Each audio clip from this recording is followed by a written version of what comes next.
Yes, indeed. Yo, what is the deal? Welcome to the No Pick Show, where there's no handhold. We do with facts, not emotion. Please be sure to like, comment, subscribe, hit that bell notification if you haven't already. I'm here with my dog, Just Dave Davis. How you doing today, brother? I'm cooling, dog. Cooling. Another day. Look, Sunday. Wife gone for a while. Just me and the kids. Ooh. Yeah, bro. Oh man, look, I was about to say peace and quiet, but you say the kids now. Oh, damn. Look, that's when you really value your wife or your lady. Cause you can't be like, babe, come get them real quick. You can't. You just value like school. Yeah, you heard me. You be like, damn, y'all off the whole summer. What the fuck? Bro, like on a cool weekend. You hear me? Woo. So it is what it is, though. You know. Yes, indeed. You gotta do what you gotta do. Gotta do what you gotta do, man. Shout out to everybody in the chat. We got Raphael, Michael Morgan in the building with that 2-piece. Appreciate you, bro. Low IQ says Sabonis. John Barkley say AD the best big, ain't even close.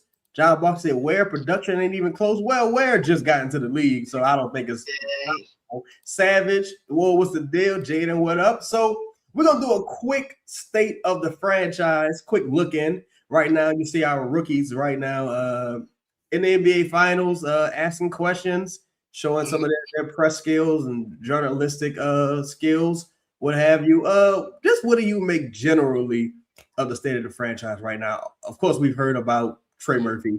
Haven't heard a ton about Zion, which is interesting, kind of refreshing, because sometimes you hear a little too much about Zion and it don't always be good. So it's good not to hear anything. But generally, how you feel about the moves that have been made so far, and we'll get into the new hiring as well. Yeah, I'll be honest, dog. I'm feeling way more comfortable right now moving forward than where we are a year ago. A year ago, around this time, when did we trade for? When Joe Dumars got hired? What? Right at the end of the regular season? Like the day after the day after Griff was fired. So like the playoffs basically were just getting ready to get started. So like, you didn't know what was gonna happen. You just had like your worst season in a long time. Everybody was hurt. Z only played 30 games. Trey had did Trey hurt the shoulder last year? Or was it hurt the shoulder last year? Well, Trey hurt the shoulder. Well, the year Dumars was high. Griff's last year is when Trey hurt the shoulder. Yeah. So like freak injury. You try like Trey had they shut him down. They shut him down. They shut Z down. Mm-hmm. But you didn't know what was gonna happen with the draft pick. You was hoping we was gonna get top 4, but you still have to wait because again, you never know what happens with that. Mm-hmm. Like Herb didn't have a great year. DeJounte tore his Achilles. Like it was just you fucking basically gave away Brandon, and you knew you wasn't going like the players you gave away Brandon from. CJ was on the expiring, so it was just Willie Green wasn't good. We was hoping Borrego was going. Like it was just at the time of last season, it was just, in my opinion, a lot of turmoil and chaos. Disaster. Yes, bro. When you really start just talking, laying it out, you just start being like, "Damn, this was a tough situation." It was. Go ahead. Go ahead. No, go ahead. I apologize. I just saying, like, fast forward a year, and I know a lot of people didn't like the DQ, the DQ move or whatever. But fast forward, like I kind of give Joe Dumars them not a mulligan on the off season, but like, dog, you thrown into a situation where you don't really know who do what. You know what I mean? Yeah. Like, I don't know who's good at what. Like, I don't know none of these fucking people. And you kind of trying to do whatever you can. And the only thing they knew is what? Troy drafts well. We love these people. Let's go get some of our people in the building. And you see Sadiq Bey, Jordan Poole, them try to acquire some of their people so they could start doing that. And now you get into the first true all season. And I just think, like, once the pick didn't go top 4, you was like, all right, whew. The pick we traded to Atlanta. Yeah. Once the Atlanta pick don't jump into the lottery, it's like, all right, now everybody feel a little bit more comfortable. And if you talk about like the state of the franchise right now, I think you're in a really good situation moving forward as far as like health, You already mentioned Zion ain't in the news for nothing negative. You heard me? Like, you see your rookies, they finished on a high note. You see them in the NBA finals interviewing. He's like, that's great experience for them. We talking about possibly trading for one of the top players in the league, hiring great, making great hires for the front office. It just got you on a true quality head coach. I just think like the overall state of the franchise is in a much better place than it was a year ago.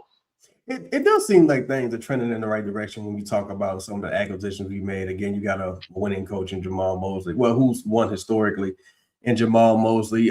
Staff came together pretty quickly. Then you hired Amanda Green, who was pretty much working with Sam Presti for roughly 12 seasons, if I'm not mistaken, if not longer. Had some of her own things she went out and did. Now she's finally coming back to the NBA. Pretty much heralded for her accounting and strategy, and recognized for all of her capabilities in the front office. So that is a quality hire, in my opinion, especially since it's one of those things that people say wasn't even going to happen, right? They said that, they don't care about analytics. Yeah, they don't care about analytics, and they weren't going to make any hires in that department, and, big shot died for nothing. All kind of weak ass, punk ass shit. Look, I apologize. Look, y'all, I told y'all I'm a little sickly right now. I ain't got time to be playing these games. There's a lot of people bitching and moaning when those firings happened, right? And now they've essentially replaced most of those positions with quality people who are celebrated around the league. And, I think a lot of those people are eating crow today. So a lot of the people who were complaining about the firings and those positions not being replaced are eating crow today, and I think they will continue to eat crow. And I think you do see some people kind of kissing the ring a little bit. But hey, it is what it is. I agree with you. I think a lot of things I've seen seem to be trending in a positive direction. But ultimately, in my opinion, what's going to matter the most is roster construction. Roster construction is the most important thing, in my opinion. As you see, it's an arms race across the league. You got guys, people running players out, especially even in the postseason. You got 12 guys playing in some series, quality players. You got quality players that didn't really see the floor in some series, and there's some questions about that as well. One of those guys we're going to talk about during this segment. So let's get to the, what the people want to hear. Let's talk about some of the best bigs available. Well, I don't want to say available. Best bigs on the market. Yes. On the market. And we're going to start with a guy who's had a lot of smoke surrounding his name, relationship with Troy Weaver, one of Troy Weaver's home run picks. You can say guy, top defensive big in the league last year, Isaiah Stewart, affectionately known as Beef Stew. What is your assessment of Isaiah Stewart and how he would fit with the Pelicans or with a team like the Pelicans? So just initially, right, when you talk about when I think about what it is they want to do, right? I know what we need also. Like, we need rebounding. You need to shore up the 5 position. There's a lot of things we need.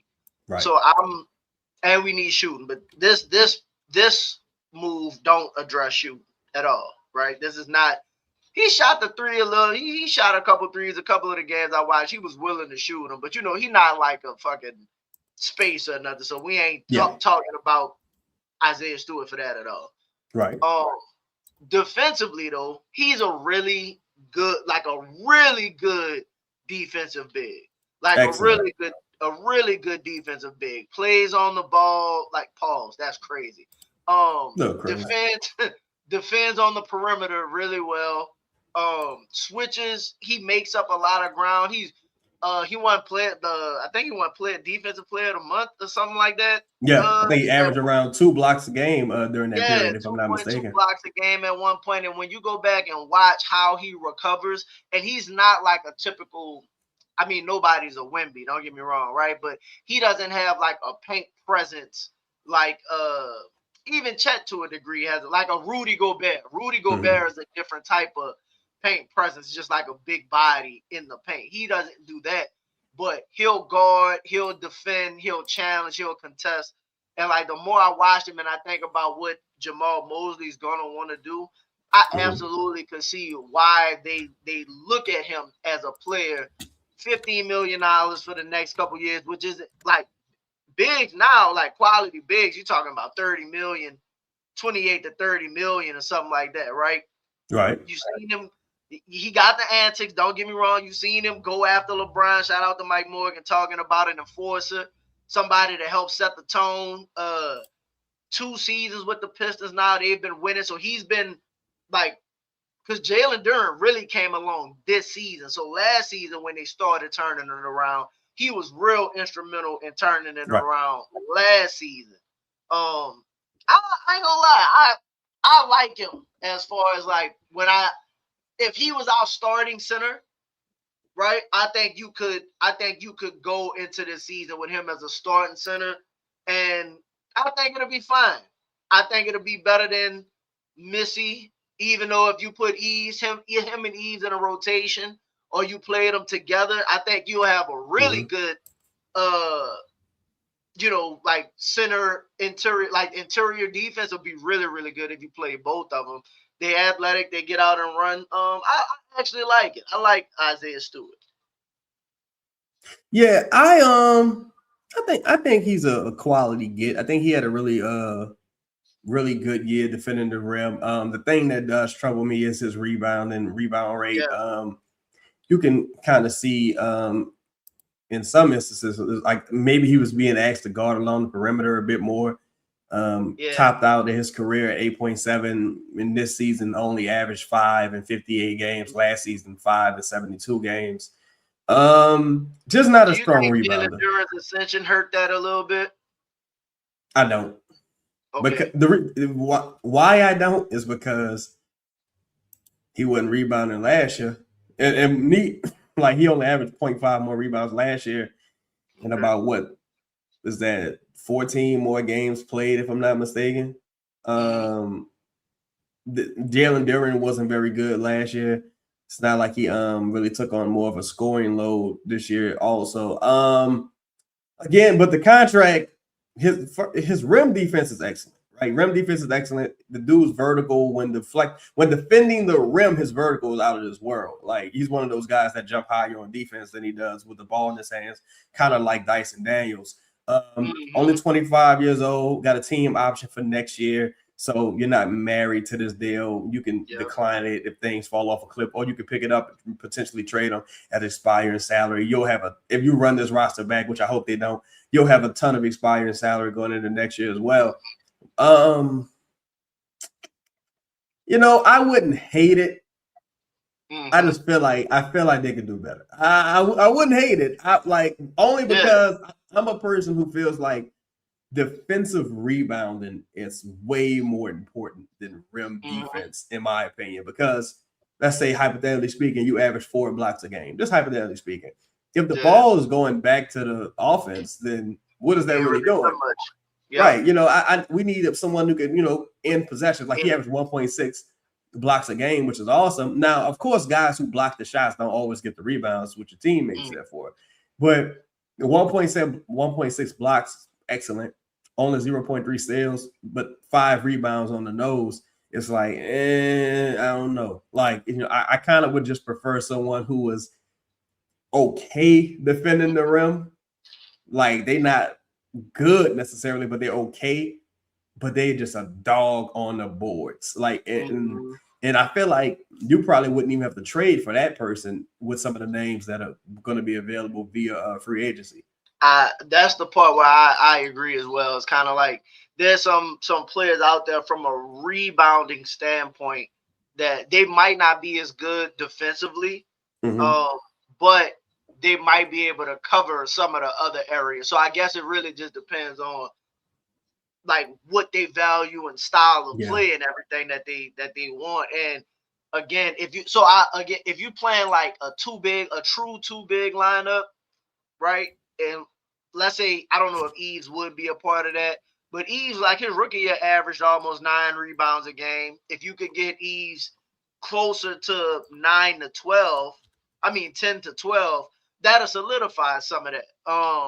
But again, it's just, do you want to run the risk of bringing in a guy that hasn't been known as like a rebounder when you know that was one of the things that you absolutely needed. Now you could bring him in and maybe somebody else as well, depending on how you go about it. But again, that's something we could discuss moving forward too. Like even and shout out to Spectacular. Yes, Walker Kessler is a restricted free agent. I think he gonna get the bag too. Oh, he gonna get paid. I don't know about 30. He gonna 28. Fuck, we Everything round I've up. been seeing is saying 28 to 30, which is insane to me. Yeah, hey, they in the area where they trying to win. I wouldn't be shocked if he got like the Hartenstein contract with maybe a couple more guarantees. No, shout out to Baltimore. No, we haven't talked about Paul Reed yet, but we will. Robert Williams is another guy we'll discuss also.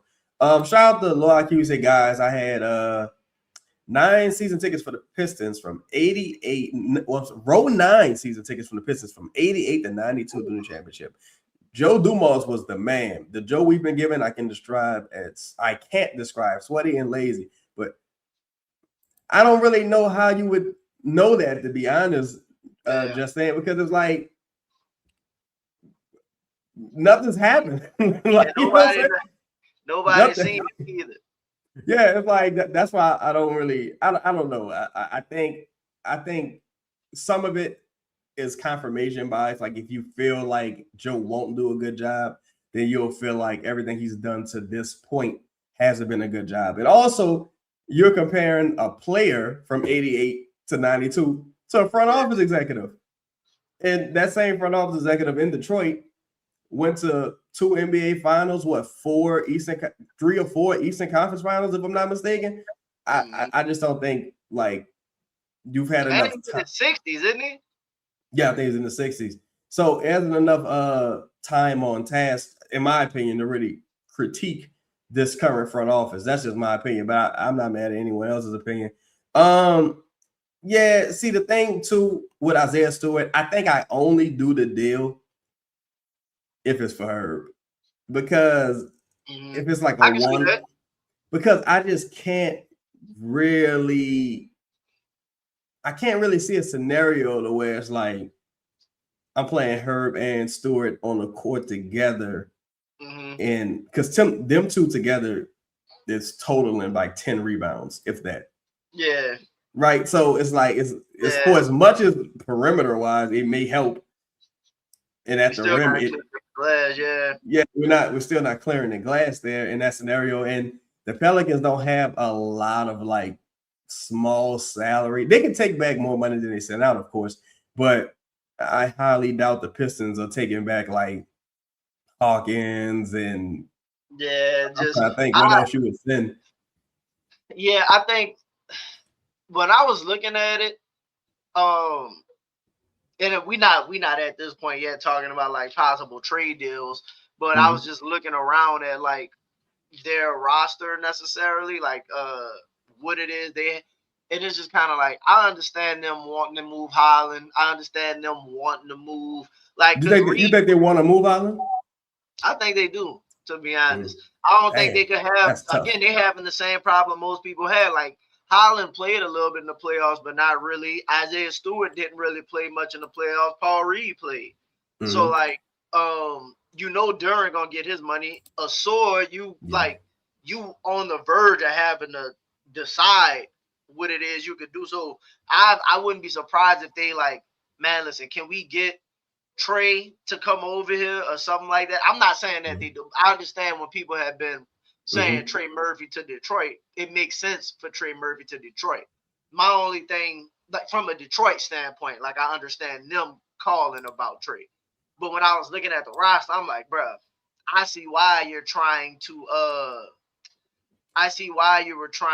get possibly move Stewart. That seemed like a contract. Not the contract itself, not bad, but that just seemed like a player. They'd be like, shit, we got Paul Reed. We need to move that $15 million and turn it into something else. That's what I would be trying to do.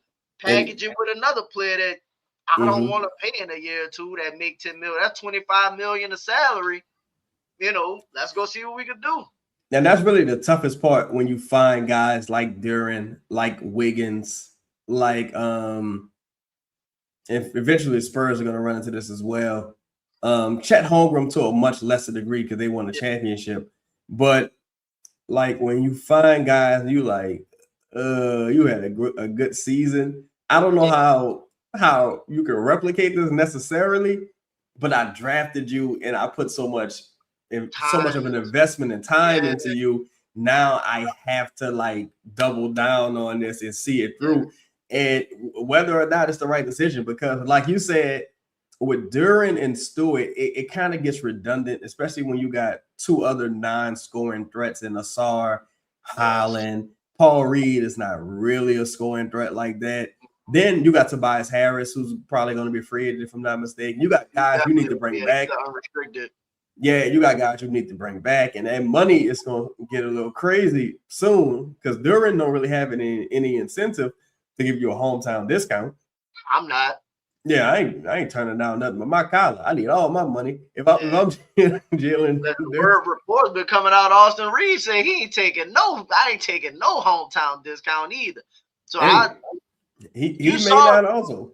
Listen, you saw last year how hard it was for dudes to get signed. Boy, if you could get that money, you better take it. Yeah, and I think and shout out to Spectacular. He mentioned Cam Thomas. We'll talk about him as well when we talk about some of the scores that may be available. The thing I keep going back to, and we'll move over to the next name, is talent versus toughness, right? Because I can't have no big tough trash motherfucker. Yeah. Like, he's tough. He'll whoop everybody ass in here, but he can't shoot. He can't shoot. He can't rebound. He can't defend. He can't do nothing really. He just tough. Listen, man, if you're not gonna be an offensive, like they talk about Trey possibly not being tough, right? But that motherfucker could fill it up though. Like, you know what I mean? Like it's like, all right, well, the skill, like we can't deny he's one of the best shooters in the league. So say whatever you want. Mitchell Robinson, right? You said what you want about Mitchell Robinson. Man, that dude can get rebounds and he can get rebounds and defend like a dog. Now he's a little weird. Yeah, he's very weird. I don't know if I would want to be on the team with him, but I'm not. So fuck that. But you can't deny his defense, his rebounding, and his lack of availability. Those three things you can't deny. But the motherfucker can play when he's locked in, for sure. No, Robert Williams, who I would probably pencil in as the favorite at this stage. Another guy had a really solid postseason. Them injuries, though. Oh my God, man, that dude. At one point, he was the guy for a while. Time Lord was the man for a little while before them knees went bad.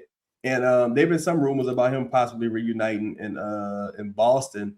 But that dude, when he was healthy, was a hell of a player. This season, healthiest season in quite some time. Jesus Christ, this man been stealing money. 59 games. Well, he had got that nice contract, and then they moved him. So but been hurt. So Jesus, this dude been stealing money. This is crazy. Goddamn, 59 games, average about 7 and 7. 1.5 blocks. Really impressive stat line for a rotational big. Those 7 rebounds, especially big body guy, hell of an athlete. I'm not even gonna say he really shot 39% on less than 1 attempt a game, but he had a really quality postseason when Klingon couldn't get it done. What are your thoughts on somebody like that? Well, 2 questions. One, are you looking for a starting big, or are you looking for a quality rotational big that addresses the need? I personally, what I'm looking for first is I'm looking to like shore up my center position. Ideally, I shore up my center position long term, right? Mm-hmm. And you know who my name is for that. Like that's we'll talk about him. We're gonna talk about him. Definitely. So ideally, that's my first thought. Shore up long term as many issues as I can. If that's not the case, then I would want more like a starting center. Yeah. Because I would want to see what the rest of the guys look like with a true professional that could do the job. You know what I mean? That way I can evaluate everybody else, as opposed to if I put a rotational player in there. Now, not that I don't trust well, appreciate you, Jess. Well, Not what up, that I Jess? don't trust Jamal Mosley to be good with the rotation, but that was something that they had questions about in Orlando, right? And I think it just makes it simple if I say, all right, hypothetically, let's say Kristaps Porzingis is the center. It's like there's no doubt in our mind who the center is. He can rebound the ball, he do all of the things. It might not be long term, but you already know. Yeah. Okay, there's no question at that position who the starting guy should be.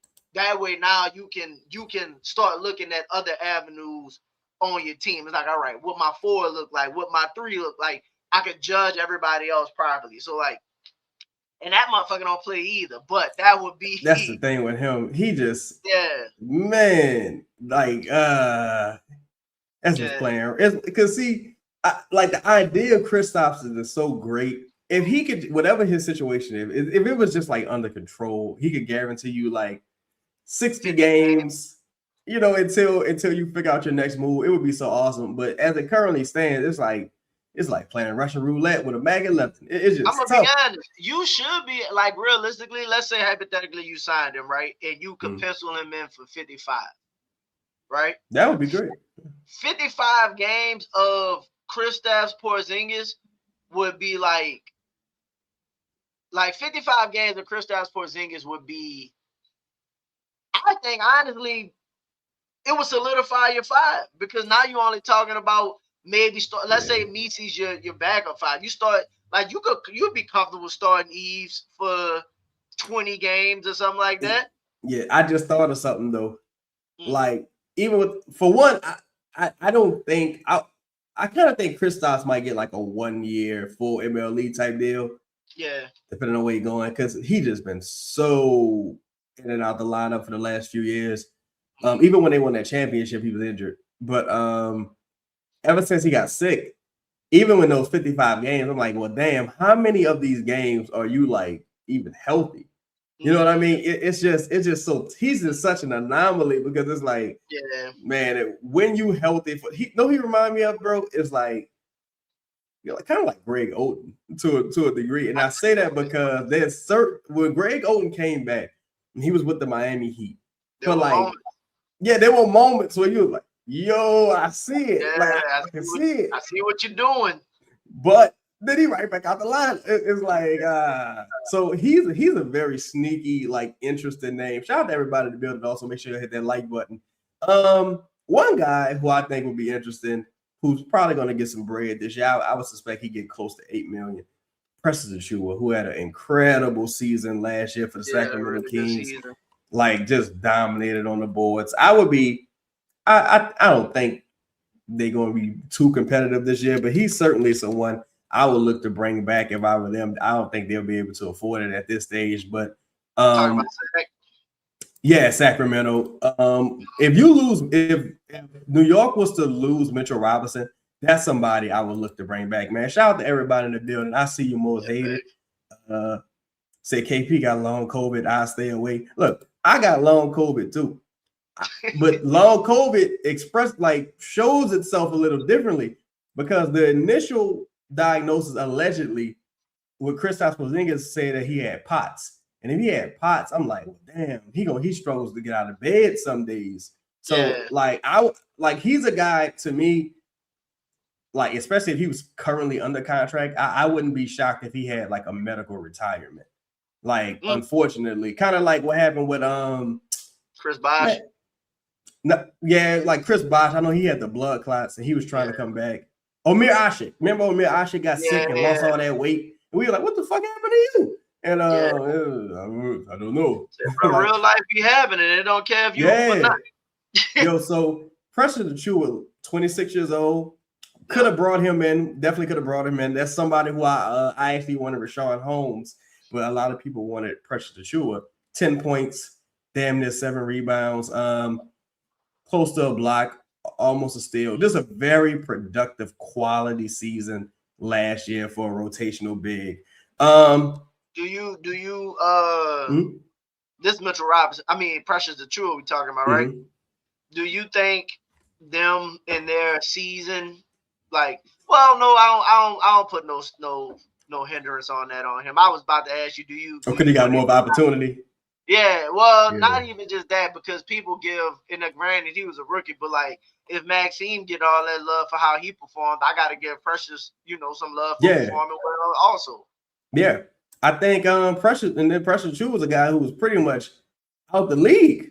Like, that was the season. You could have got Precious for damn near nothing. Yeah, like it was, I think, because I know they went with DeAndre Jordan and Precious Chu out there. Rashawn Holmes left the country. Like, you had a lot of quality players. Like Thomas Bryant was gone for a while before going back to Cleveland Cavaliers. He's another guy's going to be a free agent this year. It feel like he's been around the league forever. I think that dude's still in his 20s. He's another name. Like if I'm talking about rotational bigs, now we're gonna transition to the starters, to the big dogs, right? This guy personally, I tried to get some insight on this today. If he was open to it, I am not opposed to bringing back Anthony Davis, bro. He would check a lot of boxes. He would check that unhealthy box too. He would check the unhealthy box, but see, it's all about the cost of acquisition, right? Because hypothetically speaking, if it costs you, say, DeJounte and stuff, right? Let's say it costs you DeJounte and this salary. Yeah, let me pull up his exact contract, right? Hypothetically speaking, if it is cost you a couple people that don't really play anyway, like DeJounte, and it don't really matter when he does play, we keeping it $1. $58 million, player option for the next year for 62. He'll probably, I don't know if he's gonna get that 62 in the open market. He probably pick up that player option. But 58 million, 62 following that. If he was open to coming back and he was like, yeah, I ain't really tripping, welcome home. You think he'd rather, because it sounds like he ain't trying to play no games for Washington. Like, who do you think in a better position right now? The Pelicans or like a buster, to be honest, if that's true. Him not saying he's not willing to go. Pelicans. Now, I think I wouldn't be shocked if he felt the same way about the Pelicans as he did in Washington. The only reason I say the Pelicans in a slightly better position than Washington is because I think the East is going to be a lot tougher than the West moving forward. Mm-hmm.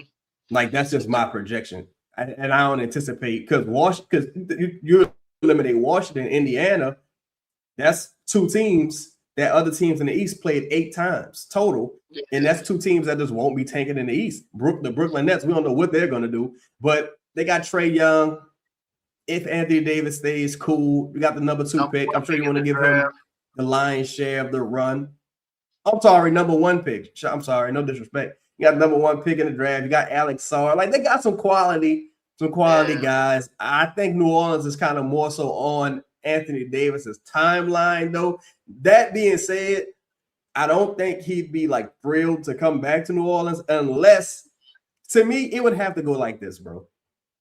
It would have to be like the Karl Anthony Towns trade almost, where like you did a bunch of like other shit first, and then it was like, Anthony Davis, you see, we just pulled off this move and got such and such.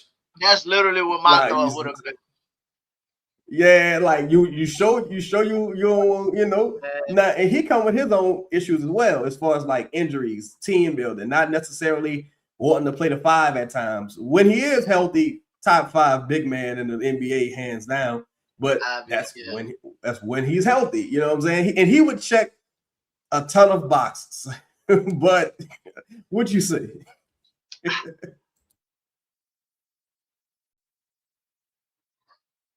I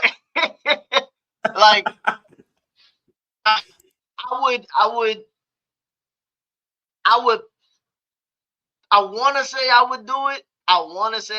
Well, let me say this, I guess. if I had absolutely no other, if my options were like Anthony Davis or I don't know, start Eves, and like, you know what I'm saying? I would probably go to Anthony Davis route. Like if those were my options, it's like either like we done missed on everybody else possibly, like all of the other quality bigs, and then the options are well, shit. AD say he'll come back. It'd be a last, Hail Mary, but I think we could get Anthony Davis. It's like, all right. Now I have heard this. I have heard that Joe and Rich Paul have a tight relationship. Like Joe and Rich Paul are cool. They got a good relationship, so that helps. Hey, Riddle said, "Why not check on Saar?" Oh yeah, I would definitely check on Saar. I can't see no moving Saar, but I would be like, "What's up?" Like, you know. But yeah, I would do it. If it was, especially if it was like DeJounte in some type of configuration, like if it was DeJounte and Herb for Anthony Davis and like let's just say some rotational piece or something like that, or something, right? DeJounte I would do it for two reasons, and and I gotta keep emphasizing this with Herb. That is a bad contract, and it's gonna get that contract is gonna trend and become worse. So anytime I think about, well, damn, that's kind of cheap to give, trade Herb for that. It's like, well, they kind of doing you a favor by taking on that contract as well. I have to remind myself of that. So, not the best candidate in Anthony Davis. If the buy-in was there, you would feel better. But I think this is I think Anthony Davis is the last box you check. Right? Yeah. After you got that other perimeter guy and you've exhausted your resources, like for me, I ain't tripping on Eve and Precious Achua. Like I'm not tripping on that. Like if that's the rotation, Eve, Precious Achua, Queen, Carlo, it ain't the best rotation, but I would prefer that. I'm gonna say this: if you go like, if the rotation, if the center rotation is like Eve, Precious, and all of that, but you ain't got like wing help and shooting help, I ain't mad. Yeah. Right. But if you don't have shooting help, and your answer is all right, we just gonna like that's gonna be the big sign in Precious Achua, then it's kind of like, all right, let me go kick them tires on Anthony Davis. Let me see. Yeah. That's the same way I feel about I think you gotta at least Huh? You good. No, that's how I felt about Kristaps to a degree. Kind of like that wouldn't be my first choice, but it's like, it's either we do nothing or we could maybe make a swing at somebody like that. That's kind of my like how I feel about it. It's one of those things where it's like, even with Precious Achua, the Pelicans are going to have to sign somebody or trade for somebody whose upside just shocks everyone. Like, you trade for Jalen Green and he just figures it out. And you're like, what the fuck happened? Like, or you signed Precious Achua like the Kings did. Savage said we're not ready for that trade for Kawhi trade. I don't see that one happening. You know what you got to do? I don't see that. Savage. You gotta take, I don't want to say take the risk, but you gotta, for it to like really turn around, you already got some pieces here to a degree. But from a trade perspective, you gotta hope for like the Brunson situation to a degree. Like the Knicks signed Brunson, not thinking Brunson was gonna be what he turned into, but he turned into it. Houston traded for James Harden, and then James Harden went on to be a league MVP type. Like you gotta identify those kinds of guys. Super like, 6-man type guy. And like, man, he kind of, because James at the time, like he had done a couple seasons at OKC. It's not like he was a rookie or a second-year player. Like a lot of people knew. Yeah, they just didn't want to pay him ultimately. Yeah, so like again, as the Pelicans, you might need to identify a player that, like, listen, they might not want to pay him, but that guy might come here, especially if it's like a younger player or something like that. Yeah. Jalen Green, one of those third team, might come in, figure it out, and become what they thought he would be. Maybe he a year behind Cade. Yeah. You know, took ascended. Like, who knows? I can understand like the hesitancy with a Jalen Green just from the standpoint it's like, well, fuck, you already done got paid though. Like, you know what I'm saying? Like, if you was on your rookie scale deal or like you're about to get an extension and this your last money though. Huh? He didn't get Cade money though. He didn't get Cade money, but he arguably like either. Yeah, he's arguably like severely overpaid right now. So it's like so I can understand that just from a trade standpoint. And typically, now I don't think no matter what happened this year, he gonna get that contract again. I think it's gonna tick down a little bit, but I do think that is somebody like those type of higher upside guys who haven't quite figured it out yet. You got what up, Jerry Burke? Shout out to Savage that trades are always so random. Yeah, like it wouldn't shock me if the Pelicans ended up trading for like Naismith and Nembhard. Like just like some weird package of players, like quality role players with trade going to Indiana. And you like, I can't really be mad at that trade because I like Naismith and Nembhard a lot. When Naismith went to Indiana, it was like a move they didn't really see that turned out to be. If that dude, this dude hooping. When that dude is healthy, because I know he has some ankle injuries. I think one happened in New Orleans. That dude is nice. I ain't gonna lie, dude nice, especially in the postseason. He reminded me of like a poor man's J-Dub to a degree. I can see why you say that. Yeah, like so I totally agree with you. Like you gotta find that talent that ain't really put it all together just yet, but the upside is tremendous. Kind of like this next guy, and we talked about him almost ad nauseum. Shout out to everybody in the building, man. We got 50 people in the building. Hit that like button. Kel'el Ware. So the rumor mill is churning, and I ain't gonna lie. I don't want to be one of them people that's annoyed or upset at Giannis, but it is like, give me a fucking break. You know why I think this, bro? I think I feel this way because to me, this ain't like prime LeBron. Like this ain't like, man, wherever LeBron go, they go into the finals. To me, Giannis is like, all right, wherever you go, you got to put a fire team around him. Like it's gonna be you got work to do. So I'm just tired of hearing about it. I want this shit to end. So like, Giannis gonna have to come out and prove something, basically. Yeah, Giannis. It's been about 2-3 years now, partner. Like no, like get the fuck on. He gonna give you that 34, 12, and 6 though. Look, Giannis is incredible. It's just like, God, how much damn. does he move the needle?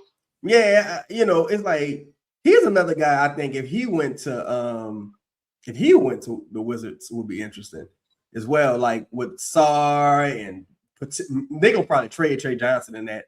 But he's another guy that I think if he went to the Wizards would be nice. Who gonna trade Trey Johnson? Talk about the Wizards. They would have to include Trey Johnson in that trade. Not Trey Young, Trey Johnson. Talking about if they were getting the Giannis? Yeah, if they were getting Giannis. Absolutely. You got to give him some young quality talent. Boy, I ain't gonna lie. The second they got the number 1 pick, I'm calling about Trey Johnson. That's a guy. Look, I said that as well because I was like, man, look, if we could get Trey Johnson for Herb and y'all want to like really compete, y'all can't pay and play all these perimeter guys. Like anyway, what Trey Johnson went 6th, something along those lines. So he gonna have to get a nice contract. Just go ahead and send Trey Johnson to New Orleans. I'd absolutely take Trey Johnson. He checks the box you were just talking about, like for real. Size, shooting. I've been watching this. Shout out to like the people that follow him. I've been watching his summer workouts and whatnot, working on his handle, putting on some muscle. You know what I mean? Be able to withstand defensively a little bit. I like Trey Johnson game coming out of listen, I ain't gonna lie. One of my thoughts was if Utah and Washington was really trying to do that swap, and it was like Ace and 2 for 1, dog. Send Trey ass to Washington. Send me Ace and Trey Johnson, and I'm. Wait. Oh, you saying wait? You think you could get Trey Johnson and Ace? initially they were saying for number 2, to go up from 2 to 1, they were talking about Ace Bailey and number 2 to go to number 1. Because else, like, why would they trade back? You get what I'm saying? Right. So it's like if they sitting over there with Ace and Trey Johnson, and you getting ready to take another, you probably taking Peterson at that point, right? Mm-hmm. Like, and you still got other wings over there. Dog, send Trey Murphy, right, for Ace Bailey and Trey Johnson. See, that's where, and this is what I think our team building philosophies differ a little bit, because now one of fears a queen, in my opinion, in that scenario. And I think this is a good show topic. One of like fears a queen in that scenario got to go.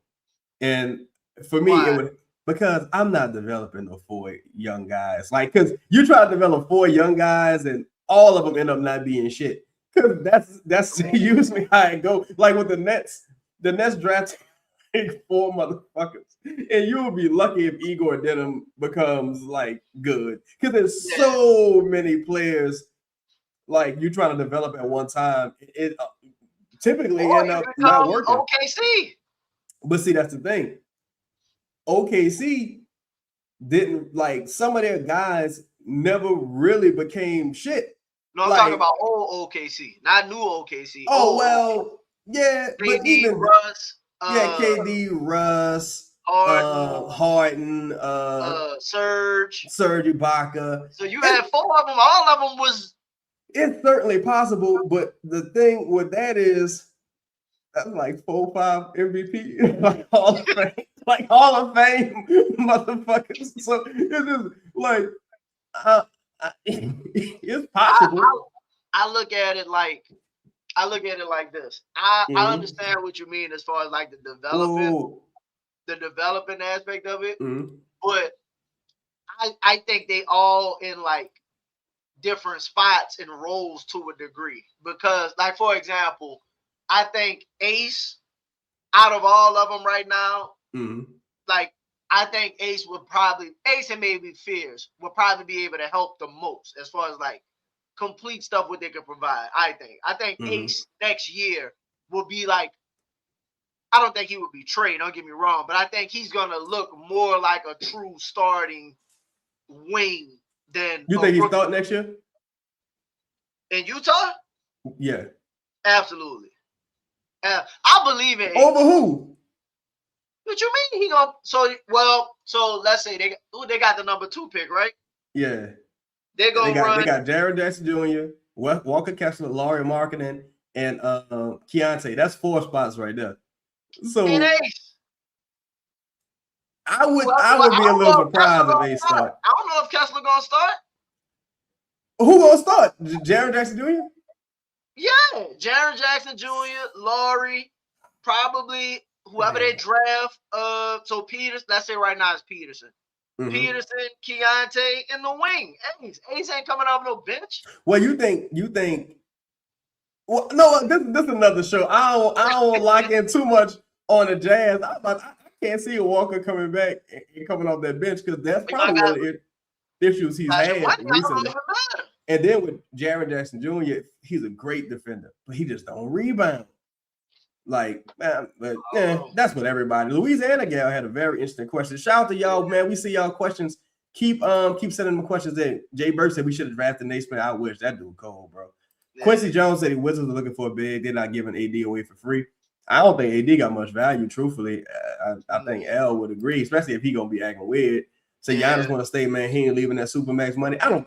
At this point, honestly, they need to fine Giannis, dog. He ain't really doing nothing blatant. But they need to fine him. I'm just tired of this, dog. But shout out to Louisiana Gal. She said San Antonio is the team most interested in Trey Murphy if they lose the finals. What would a trade look like for y'all? Is it even worth it? No, I would want Castle.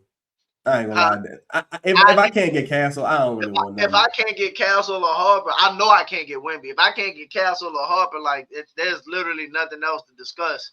I feel like it's Castle or like nothing, honestly. Because I feel like if they be like, no, you can't have Castle, I'll be like, all right. So fuck yeah. To me, it's like because I'm like, I know y'all not giving up Harper. Like, I'm not even gonna ask because I know. Yeah.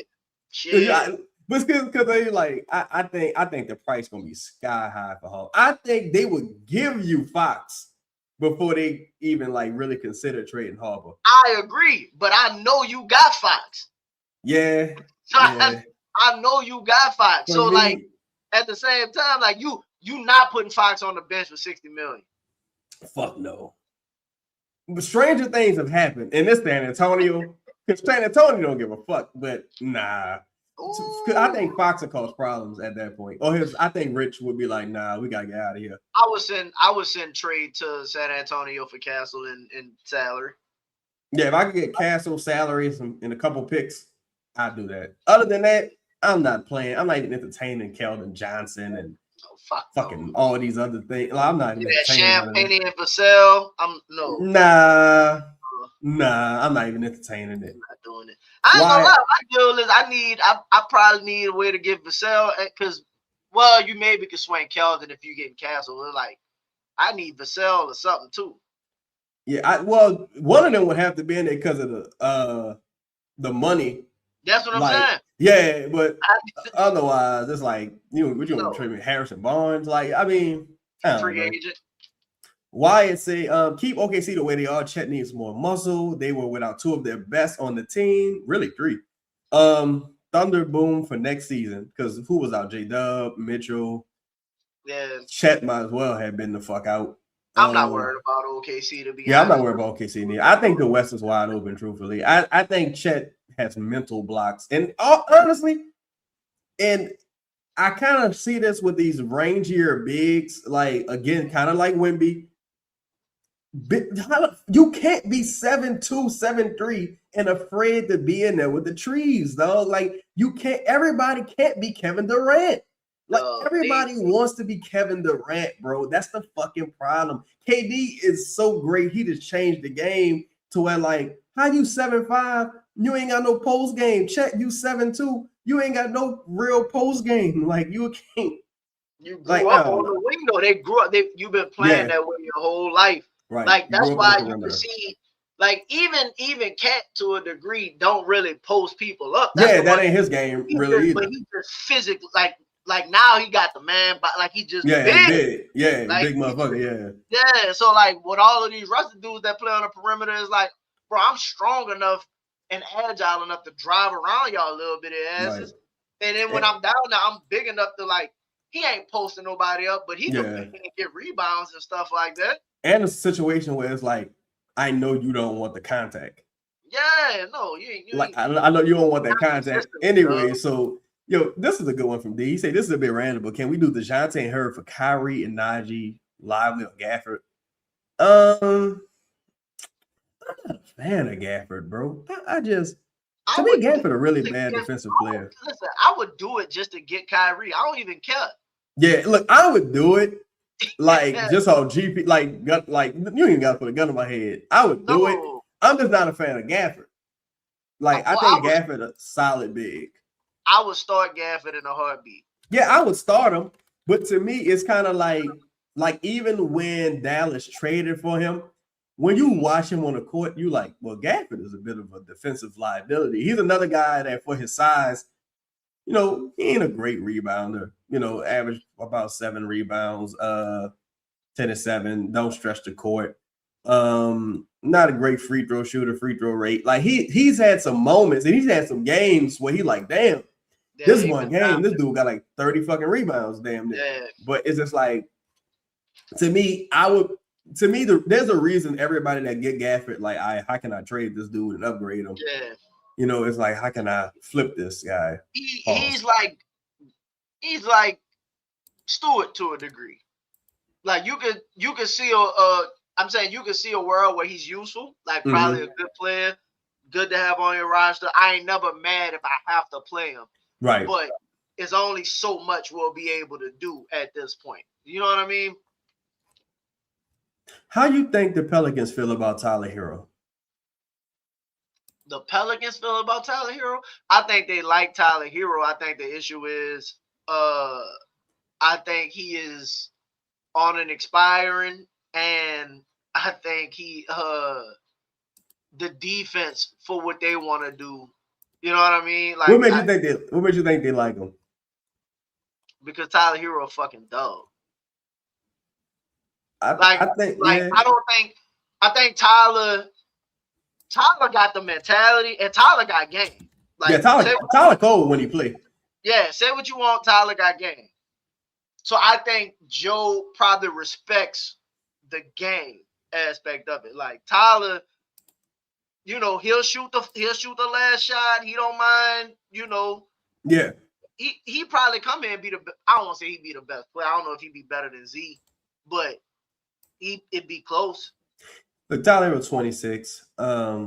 Season before last, played the most games in his career, 77 games. The thing with Tyler, and I say this respectfully, just his build is just not meant to sustain a full season necessarily. But talent, like just last season, he was all-star.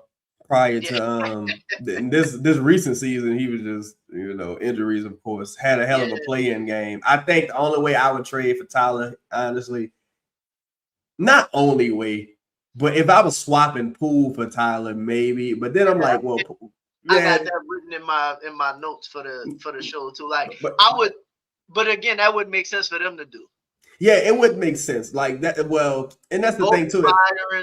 Yeah, because like, what's in it for me in this scenario? Like, you know, even if like hypothetically Tyler ends up in Milwaukee, then you like, hey, Poole, Milwaukee kid, you know, you want to come home to Milwaukee? It's like, what incentive would they really have to do that if you traded an expired for an expired? Unless you're just trying to do some cool shit, like you just want somebody from Milwaukee there. But other than that, why would you? I'll say this: if you got Tyler on your team as like.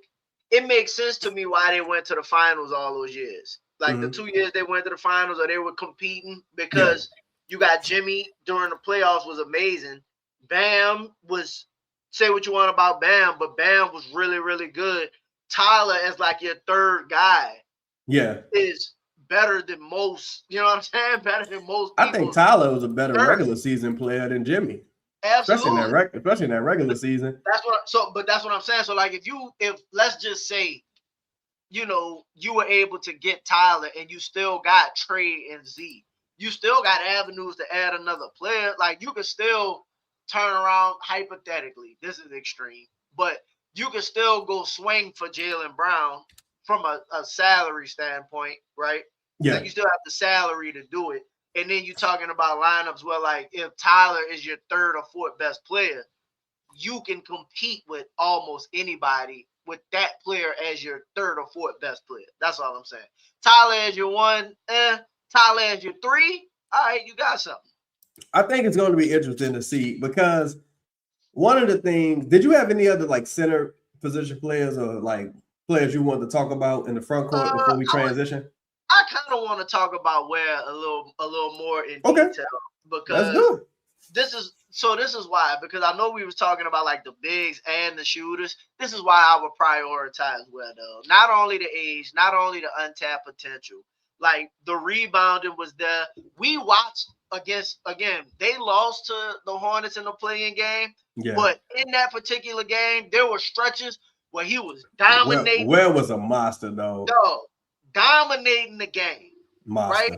And so, like, you want to have a player that, like, can have no Bam. Also, they were out. No Bam. Yeah, right. And he got bitched.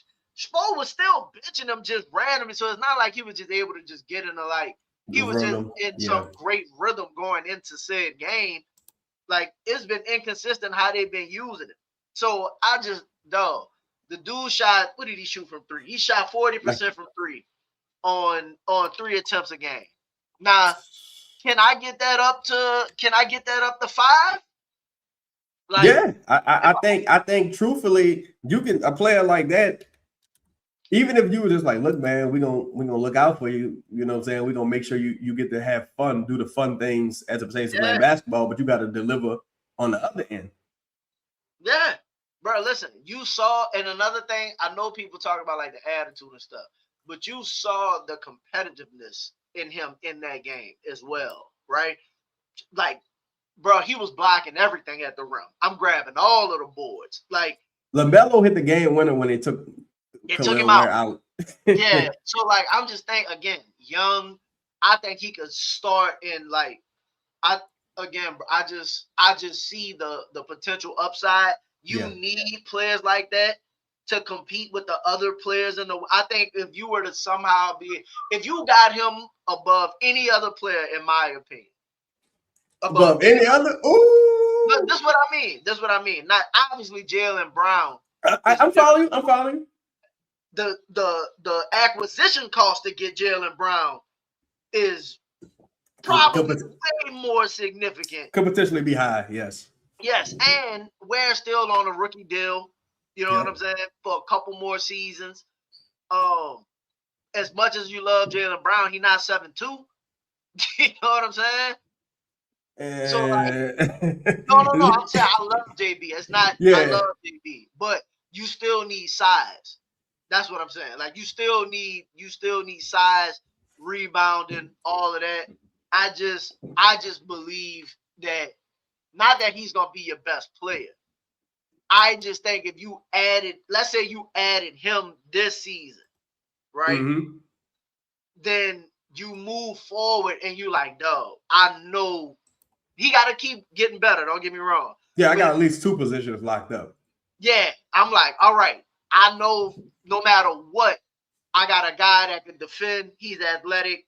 Like he's a top percenter from the like measurables of what you want your 5 to be moving forward. And I saw that he wasn't no pushover or nothing like that. You know what I mean? So I just think that should be your top priority this offseason above anything else. I just wonder what the cost of acquisition would be. Like if I can get him for a future Pelicans first, I'm with it. I don't know if I would give Milwaukee their pick back for him. I would lean towards no. But we just was talking about it. Oh yeah. We having some technical difficulties awakening time. We appreciate you, bro, for the comment. Like, because the other day it was me with the Wi-Fi. Today Al got the mic situation. It's Mercury retrograde. I'm lying. I don't even know if that shit happening right now. But we working on it, brother. We appreciate you awakening. Thank you, fam. Yeah, like with Jay Burke, I'm kind of with Jay Burke as well. Like, what's the catch? Do it sound better now? Sound much better. It just, bro, it changed midstream. That's crazy. Man, it sound much better. That's crazy. Like, well, where that's the thing. Like, again, the cost of acquisition, young rookie scale guy. I'm saying Milwaukee, like he's definitely going to Milwaukee, but in this event, what would Milwaukee want? Honestly, if hypothetically, I would probably see if I could. Well, no, Miami wouldn't do that because Miami needs someone to send to Milwaukee. But I would be like, hey, can I get Ware now? Can I just trade y'all Herb for him today, just in case y'all don't get Giannis? Y'all still got Herb. Like, you know what I'm saying? Yeah. Like, but I do think he checks every box. Now, I have seen some reports where it's like, look, the blocks and the highlight plays and some of the things you've seen, they're great. But there is those in-between plays, those defensive lulls, those, that lack of effort, that lack of buy-in occasionally becomes a bit of an issue. Sir Charles said, where's the best fit player available amongst the options known available to the public? I agree. I agree with you and Elvin, man. To me, Kel'el Ware would be a home run because that's like that's one of those things that, like, even if it didn't work, you got at least you can see why. Yeah, you could be like, damn, if that dude would have just bought in, it would. Let be me awesome. ask you this. This is my point. My thought also. If he just, I do need him to get better. Don't get me wrong. Yeah. But if he just, what was his numbers last year? He averaged 11, 9, 1 block, 1 steal, 53% field goal percentage, 39% from beyond the arc, 60% from 2. Of course, he dunking layups. How many minutes he played per game? Only 22. So he played 0.1 minute less than his rookie year. He was in the doghouse quite a bit. So if I could take that player, give him 30 minutes a game, right? At 30 minutes a game, that's probably what? 15 and 12, something like that. 15 and 12, probably 2 blocks a game, something like that. If he could just, with the shooting, if he shot 40% roughly because I think he shot relatively well his rookie season 2 from 3, if I'm not mistaken. Well, he shot 31 his rookie season. Okay, so but I mean, I don't think he shot that many of them per game. Nah, he only shot a little over 1 attempt a game, 1.7 attempts a game. You know, but if you had last season's production, just as a starter over the same time, like even if he didn't get better, which I assume he's going to get better, right? That still, if you add that player right now, it still puts you in a significantly better position for the next 3 or 4 years. I think he would immediately, excuse me, y'all, I'm still sick. I think he immediately becomes your best center and probably like a top 8 player on your roster for what that's worth, because that could say more about your roster than him, to be fair. But me, and also, and here's something that I tried to say, because this was an issue I had with some of the Derek Queen criticisms early. It's like, bro, ultimately, when you hire a coach, the coach is partially responsible for developing these guys and getting the best out of these players and maximizing these players. If Spo and Ware have a tumultuous relationship, and Ware finds himself up in the doghouse, and you acquire Ware, it's up to Mosley to get the best out of these guys. It never really worked out with Wendell, never really worked out with Goga. Now this is the thing with Wendell. Wendell spent how many years in Chicago before he got to Orlando? He was in Chicago for like 3-4 years. He was there for a while. No, I mean as far as like, he would be the most talented big that Mosley has worked ever had. Absolutely. Yeah, has ever had. Like, he was. And think about this. Yeah. When he got Wendell, I don't think Wendell was I don't think he was a starting caliber center. He turned Wendell to at minimum a starter. Wendell was starting, but he was like, it's like Eve starting. I hate to do it to Eves. I know you like Eve, but I think Wendell, when he was drafted, his quote unquote pedigree was supposedly higher. But Wendell's guy was always hurt, never really played consistently. Was known as a shooter that couldn't really shoot consistently. Whereas, like today, Kel'el Ware is the better player, in my opinion. I don't think many people would disagree with that. Like, I think Kel'el Ware is probably head and shoulders the better player today. It's just a matter of cost of acquisition. You what? Go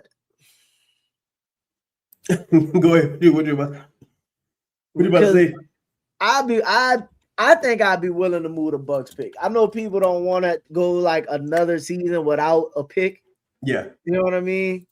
But if I move the pick and it became Kel'el Ware, like, I'm truly not mad. The only reason I think I wouldn't, the only like hesitation I have for moving it is you could possibly get both. Like, you could somehow end up with 2 lottery picks. You know what I mean? Oh yeah. Now I will say this also. That's why. Especially if people think this is a bad draft.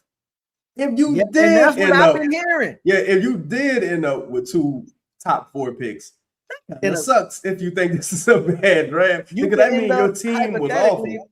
People thought the Saw draft was bad. I mean, you got Council was in that draft, but like, if you end up, what draft was Ricochet in? What draft was he in? That was that draft. Oh yeah, what the fuck? Yeah. So like, if you don't take Saw or you don't take Castle, like, if hypothetically, let's say you get 2 picks in that draft and you end up with, like, respectfully, Reed, Shepard, and I don't know, Dillingham. Yeah. What was Dillingham picked? 4? No, he was 10, but I'm just saying, like, I think, like, I think you would rather have Ware. I think I would rather have Ware personally, but I also think in some of those situations, like this, for example, you're not going, like, even like when you draft a Worcestershire or whatever, Worcestershire sauce, him, no disrespect. So you draft him, you draft Reed Shepard, some of these guys. In your mind, there was no scenario like in that Dyson Daniels draft to where J-Dub was getting drafted top 4. You just wouldn't do that. Like, you know what I'm saying? Yeah. Like, no matter how the shit fell, you're like, no, this is. I just can't do it. Yeah. Like, it would have been crazy, right? Right? Yeah. I think Jalen Duren is probably like one of the only times where you saw like a major reach really pay off. But there's just no scenario. Yeah, like this is no scenario the way you're doing that, right? Even Kel'el Ware. Some might say Edie or Kel'el Ware probably should have been higher in the draft. In that draft, yes. Yeah, like a Klingon. Well, I think Klingon went like what? He dropped to like 9th or some shit. 10th. Like the bigs did Well went 13. Yeah, like you know, we sitting Well, we was at 21, so I don't know how they would have did it. Minnesota went into the top 10 with no pick.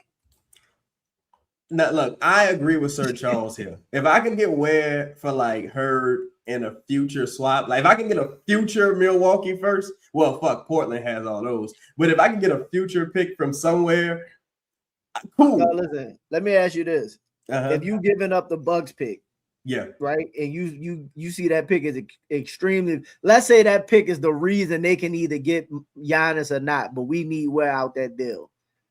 Like, do you think it'll get to that point to where like, hey, y'all ain't getting Giannis without this pick?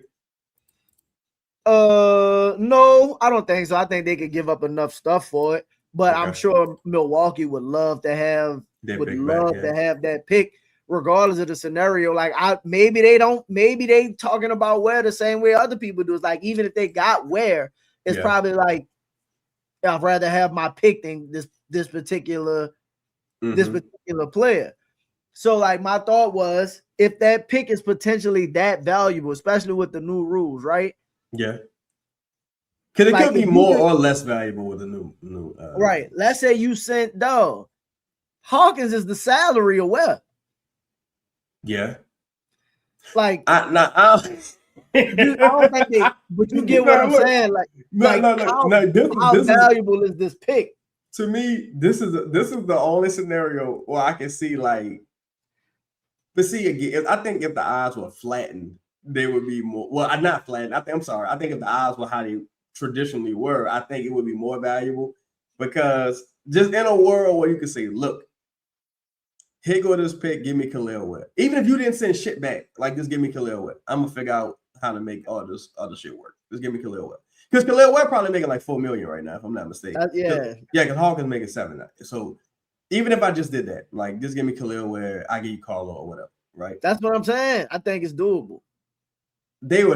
Milwaukee would have to really, really, really want this pick over Kel'el. And also, we don't know that Milwaukee don't want Turner, because if Milwaukee loves Turner and they're like, man, we really want to keep Turner, nobody really want to trade for him. Fuck it. We don't need Kel'el. We're going to roll our dice with this draft pick. That's a world where it's possible. Absolutely. And again, my thought is, how much do you love the player? They gave up a lot because they love Queen. Yeah. Like, if you love Ware like that, hypothetically, and like, I don't ask me, dog. I think gun to my head, I'll do it, because I think if you're in a situation where both of those picks land in the top 4 next season anyway, shit then went. And now you're still talking about, let's say you got both of those picks. You don't know who could be who, but now you're still talking about developing potentially 4 rookies. Or you could trade one. I mean, there's avenues to do this. Man, it's just I think if you trade the Milwaukee pick with the protection, do you lose the backside of the swap? Yeah, Atlanta owns it. Okay. So basically, from my understanding, if they were to trade that pick, they just wouldn't have a pick next year. Give me Kel'el, though. I probably would just say Kel'el in that scenario, because Kel'el can help me today. He can help make that pick less valuable, depending on what happens with. I mean, maybe there's some type of avenue some type of mechanism you can do to have some type of protection on the pick. Also, you still got guys you could trade to get back into that draft potentially, right? Yeah, but I see Kel'el. I just could see Kel'el long term being the answer at the 5. Yes, bro. Yes, being the answer at the 5. I think in that scenario, you just gotta again. If I know I have my one of the future, saying Fierce keeps ascending. Yeah. And if I think Fierce can elevate my 5 that I think I got for the future, because centers make guards better, guards make centers better as well. Yeah. Like if I like CP and Tyson Chandler was incredible together. Awesome. If I could get something similar to that, get a little bit of that Crescent City connection. That might be asking quite a bit. Well, I'm just saying, like, yeah, just saying, like, Fizz talking about he want to be the best point guard ever, and that's what he said when he got drafted. Like, I ain't mad at that at all. Yeah, who am I to say what he can or can't be? Yeah, that's how you supposed to feel. Yeah, I'm just saying, if I got a center with that kind of potential, and we see how valuable centers can be and how they can, like, if you threw Rudy Gobert on this team right now, right? And I'm not saying Kel'el was Rudy, like overnight. But like, yeah, it would change everything. You'd be like, all right, we probably going to the playoffs. Yeah, like just easily. Now I'm not saying Kel'el was Rudy, but if you throw him on the roster right now, be like, oh yeah, we gonna guarantee, bro. JV had you damn near in the playoffs with the rebounding alone. Yeah. I think again, this is one of those things where until that Giannis deal officially goes down, because this still look, even if Giannis doesn't go to Miami or he's not traded, you still can go get Kel'el. Yes. Like maybe the second Giannis get moved to Portland, I'm calling Miami. And see, the thing with that, the funny thing with that too is like, if you're the Bucks, do you really need New Orleans now? Because Portland owns a lot of their future draft capital in Milwaukee. So if you're the Bucks, it's like, if you really tripping on New Orleans, and look, and if you're New Orleans, you're probably like, all right, well, fuck, look, that Bucks pick is off the table. Yeah, I'm not y'all. Even the Bucks, I'm like, I don't believe y'all as no team like that. Yeah, I'm gonna keep the pick. I just want Kel'el Ware. Like, not that changed negotiation. Yeah, I have no idea if the Pelicans have any interest in Kel'el Ware whatsoever. It's not a name I've asked about. No. Right? I've asked about some other name. It's not a name I've asked about whatsoever. No idea if they have any interest in him whatsoever. Sir Charles, shout out to Sir Charles. And look, we're gonna take a quick break and then we're gonna get the spectaculars, the name spectacular drop, because that takes us to the next segment, which is DeJounte and some of the trade destinations. I think there could be more suitors than we initially thought. So Charles said Ware and JB or Ware and Josh more valuable than whatever the pick will land. That's true as well. But see, here's the thing. You don't get both of them. You only getting Ware. Like, of course, them two as a tandem, yeah, fuck, it would be awesome. But you only getting Ware. I ain't saying that to be dismissive of Ware, because here's the thing with Ware too. You're getting Ware on a rookie scale deal, and that counts for a lot. Yes. Like that's a significant achievement, especially with his production already being where it's at, and his skill set. So that would help tremendously. Bro, if he turned into Duran, right? You still ain't gotta pay him for a year. Like you could see a world where he could give you Duran's production. I would need him to be Jared Allen.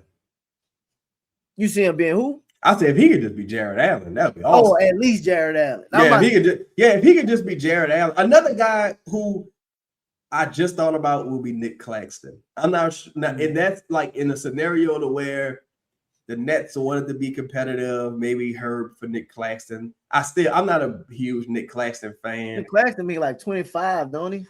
No, I think the contract has dropped to like 15. Well, I think it always was around 15, if I'm not mistaken. I know you sound like 4 for 100 or something like that, if I'm not mistaken. Let me see. No, he makes 23. I'm sorry. Yeah, he makes 23. It's a declining contract, goes down to 21. I can't believe he's already 27 years old. But only 2 years left on that deal. Yeah. And he would help. I would prefer Kel'el Ware in that scenario. But every time we talk about like centers, it just in our situation, I just keep landing like he's just the best, most. He's the best option for. He's the best option for a number of reasons. One, he rebounds, can shoot. Yes, can run the floor. You have a need. Like he fits every need. Like if we were OKC and you had Chet, I wouldn't even like this. Not even something that you worrying about. Chet, Harden, stuff like you got multiple options at the 5. Even if you Dallas, you'd be like Lively. Like we got Lively at the end of the day. Like we have Lively on the roster. Like you got what's Gafford? You got and you got this pick, number 9 pick. Like they go draft Mara. Fine, right? Yeah, like, they draft Mara. What does that mean?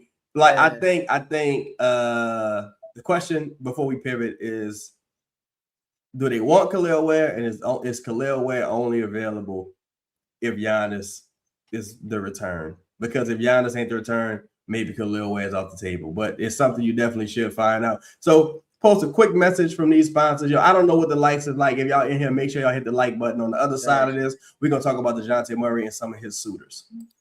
The New Orleans Pelicans will have a 15-man roster this year. Hi, I'm Jack Mattersnott, potential member of the media, filling in for Cheddar Chaz here on this special edition of the Locked In Podcast. Locked In Podcast, coming to you 7 days a week. No one else is wasting your time like this. No hot takes or drama or entertaining trade ideas or information about how the team can get better. Just bullshit.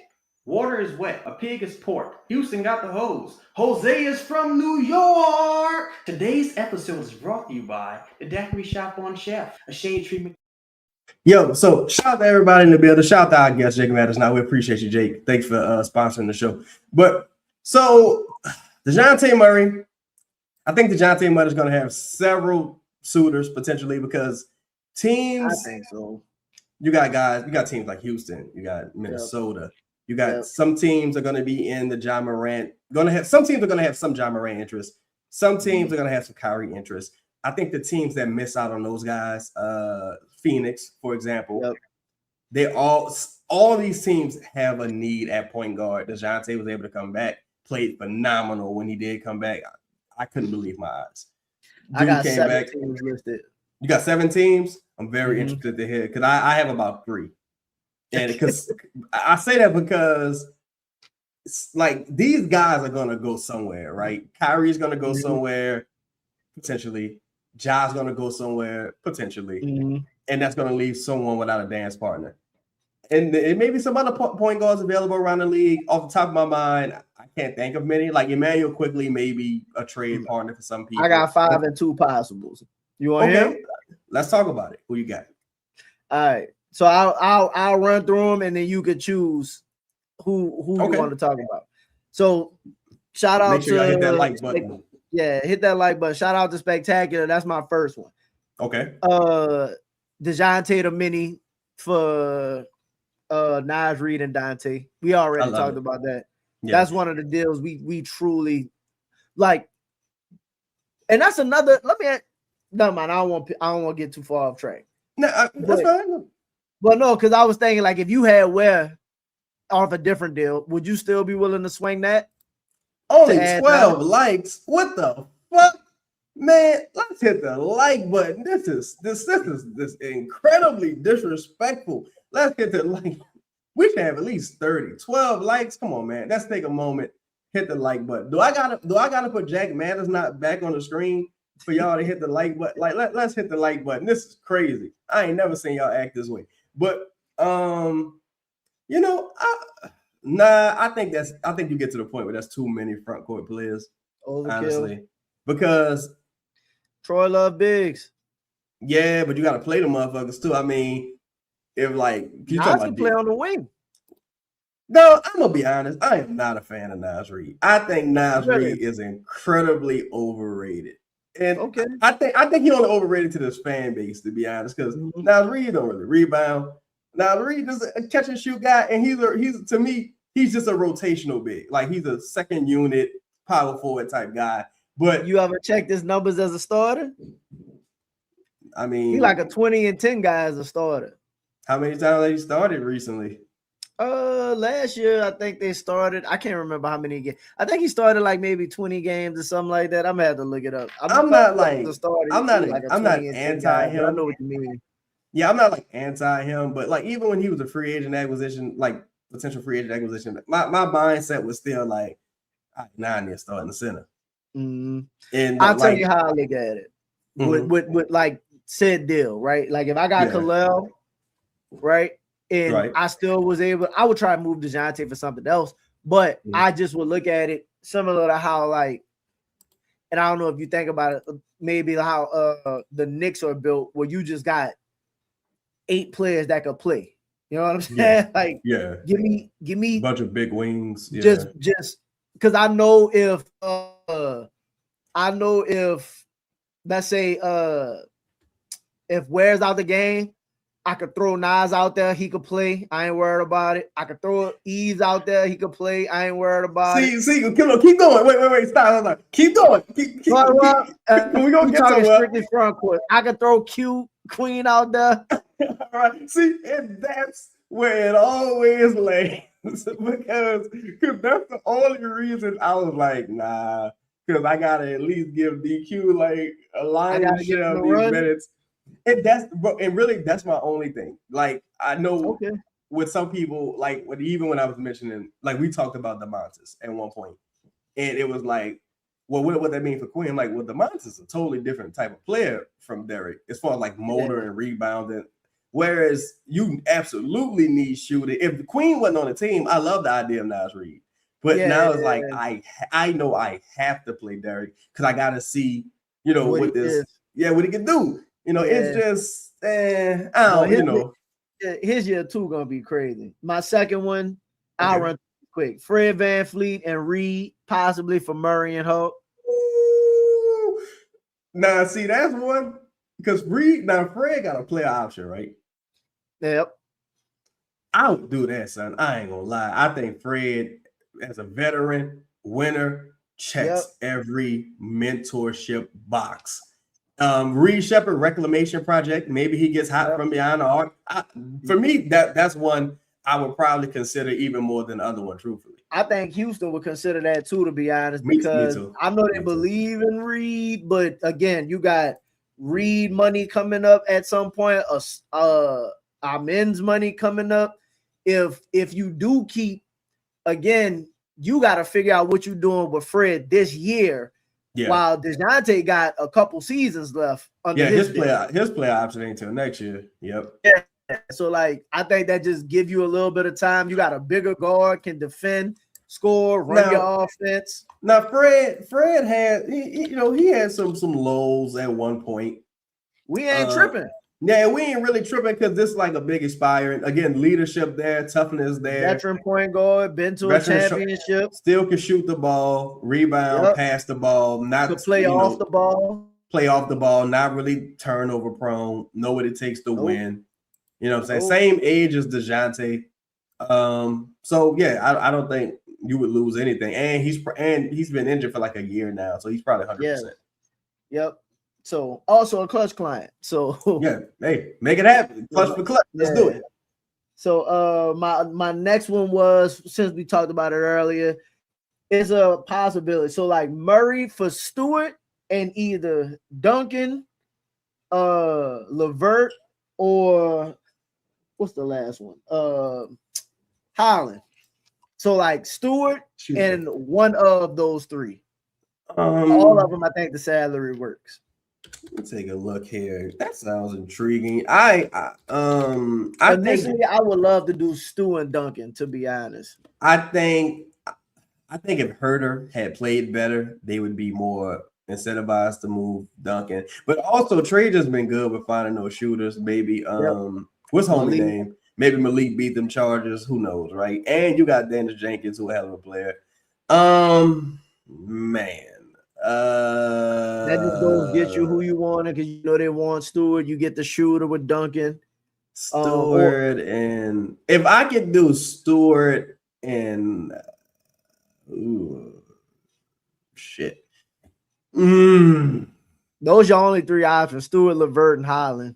Yeah, boy. If it was Stewart and LeVert, and I got LeVert expiring I probably would. I don't know, bro, because a part of me feel like if it was Duncan, I would do it. If it was Duncan Robinson, but a part of me feel like that salary could be better utilized other places. Now I'm saying that, but if this nigga who ain't playing 2 years go out there and get hurt again, then you're looking stupid. So, and how much do you love Stewart? Is Stewart like? Can I? Because I wonder how much they value Stewart. Like, yeah, I would imagine one of those players that they feel like they have to have. And if that's the case, like you ain't trying to give up Trey, because now that deal is I need a SAR and. I think Detroit would probably do it just because Cade was burnt out by the end of the season playing on ball so much. Gun to my head. Wasn't Trajan here when they made the Brandon deal? Nah, I think Tote. He had just left, huh? Yeah, I think he had just left. I think he might have just left. Yeah, I think he was. Listen, they was talking about the extensions and all of that before. That they probably kicked the tires on DeJounte before. Yeah, because the season before that, when he was in Atlanta, I think Trajan was still here.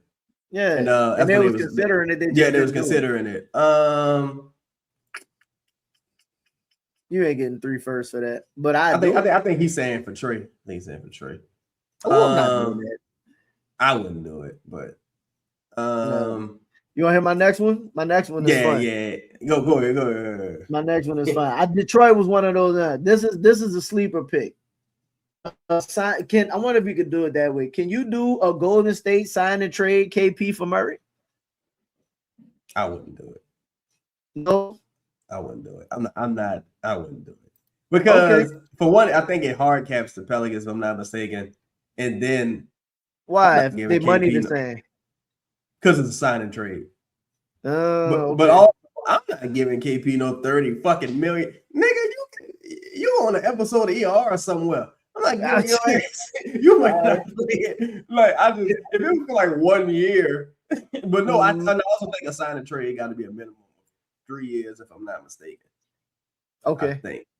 So here's my other sleeper. Toronto for RJ. For RJ Barrett. I thought RJ he got 1 more year before they get his contract kick in. I would do that, yeah. But why would they want DeJounte and Quickly? Quickly could play off the ball. He can. I guess he can. And they were starting like your boy was playing a good bit of minutes. They need, Toronto, the way typically Toronto teams are built, it's just a bunch of dudes out there. I honestly think they need a center. I agree. They need a center bad. But you also need to figure out what you're doing with RJ. I don't think RJ. Would you?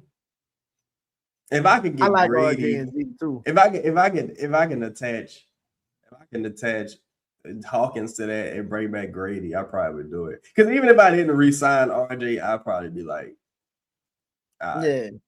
RJ was hooping, though. I ain't gonna RJ. To me, RJ was the MVP this season. RJ showed a lot to me this year. I ain't gonna lie. And he always like quietly hooped, but in the playoffs, they balled out. RJ was just as important as Scotty Barnes, in my opinion. He reminds me of like a Jeremy Grant type player. So when you like, if everybody hurt one season, like everybody hurt, he could be like a replacement all-star. But I don't know. I like RJ, dog. There's one RJ got dog in him. Pause. Yeah. Hey, I think RJ can play. It's just to me, it's just a matter of like fit. I mean, I would do the deal honestly because I probably wouldn't do it with intentions on extending RJ. Mm-hmm. But if I could do it in the offseason and then I turn that DeJounte contract into a big expiring at the deadline and then I can flip RJ again, kind of like what happened with CJ and who was that, Trey? I would love to do that. Yeah, that'd be something. And then you end up, I think RJ expired. Then you end up with RJ and Poole expiring. 60 million expiring. That would be crazy. You could I don't know who you could really get because I don't know who available, but you could go shopping. Yeah, you could be like, hey, what's up? Like, listen, like all it takes is one bad Boston season. You'd be like, oh, here go all this expiring. That's why I really think also you have to you got to create some roster spots. Yeah, off of Hawkins, dog, and like some of these other guys, like that we mentioned before. For me, I think with the Suns, it's like clearly just DeJounte for Jalen Green. That's one of my other ones. That one and the last one is him for Hero. You know what? That's something I thought about earlier in the season. Like, if I could do, I don't think they would do it. If it was like DeJounte and Hawkins, this to me, how I would give up that first. But now I would have to extend Hero probably. DeJounte, Hawkins, for Ware, Hero, and I throw in the Bucks pick. I'll do that. The question is what they but no, they wouldn't do that. Yeah. I thought about that. No, they wouldn't do that. Because Hero, you could argue Hero better than DeJounte. It ain't much of an argument. He way fucking better than DeJounte. Yeah, the only thing is like, what's the numbers is gonna cost you to extend Hero? Yeah. Or are you gonna lose him for nothing? While like he get his bird right. So say you have a good season with Hero and Ware, you get, but now I gotta find somewhere to send Herb also, because I can't have that money. Let's just say I just let Poole fall off the books. That's $34 million fall off the books. I don't think they just, again, like you say before, I don't think they're doing that. I don't think they're doing it. Well, whatever slims out, I probably would do it, because I probably would be like, well, because I had to lie on myself and say, if Hero healthy again, he was just an all-star. Like, I had to, he could shoot. I ain't gonna lie, I'd extend Hero, personally. I would do it. I give Hero an extension. Was gonna be good. I would say no way to do that. That's most the package being offered for Giannis. Not really. Well, this is in the event that they wouldn't get Giannis. Like, this is just an event that they're trying to upgrade, like, around the edges. Because the way they talking about Tyler Hero, and Tyler Hero been doing some social media shit. Like, he been retweeting shit and liking posts and shit. I'm calling about Hero, dog. Tyler Hero feel disrespected. Like, he feel, and I'm sure Ware. Bro, I remember when that rookie class with Nikhil and Jackson and them dudes they was balling in the summer league, right? Yeah. Nikhil was looking like him in the summer league. Dog, we played Miami, and Tyler Hero was like, I'm better than everybody. So people be sleep. Tyler, cold-blooded jam. That's why I think if the Pelicans can shore up the back end of that defense and get a real, like, quality center, it would allow you to have guys like Tyler Hero who not like really physically capable of defense. He could try hard, but he not like physically capable. He's a smart player though. He's a good player. Yeah, he's a very good offensive player in my opinion. I always say Tyler Hero leaving Miami to resigning Powell in his place. I can see that. You know what? I was looking at something along those lines. I think if they trade for Giannis, Powell probably like a 2-year deal, something like that. He had a great season too before he started getting hurt and shit. Yeah. But I'm just trying to figure out, like, to me, so much centers around them getting Giannis. Because if you don't get Giannis, almost nothing matters, in my opinion. Like, you can do other shit, but almost nothing matters. Yeah. Like, do you think some of the teams we mentioned would have some interest in Poole if they miss out on all these guards? I only had 3 teams that had interest in Poole. Who you got? I'll be honest. I think a couple of them would consider it because of the expiring, but like I couldn't even see it working because the deal, like, for example, I thought Miami, but they got like, why would they trade for an expiring when you already got Hero expiring? You get what I'm saying? Yeah. Unless you're trying to move Wiggins, but I think Wiggins deal almost up or something like that too. So I don't really think that made sense. The one I had, well, is a couple. I got 2 main ones. Okay. The first one, that's a sleeper. If you did Jordan Poole for Aaron Gordon from Denver.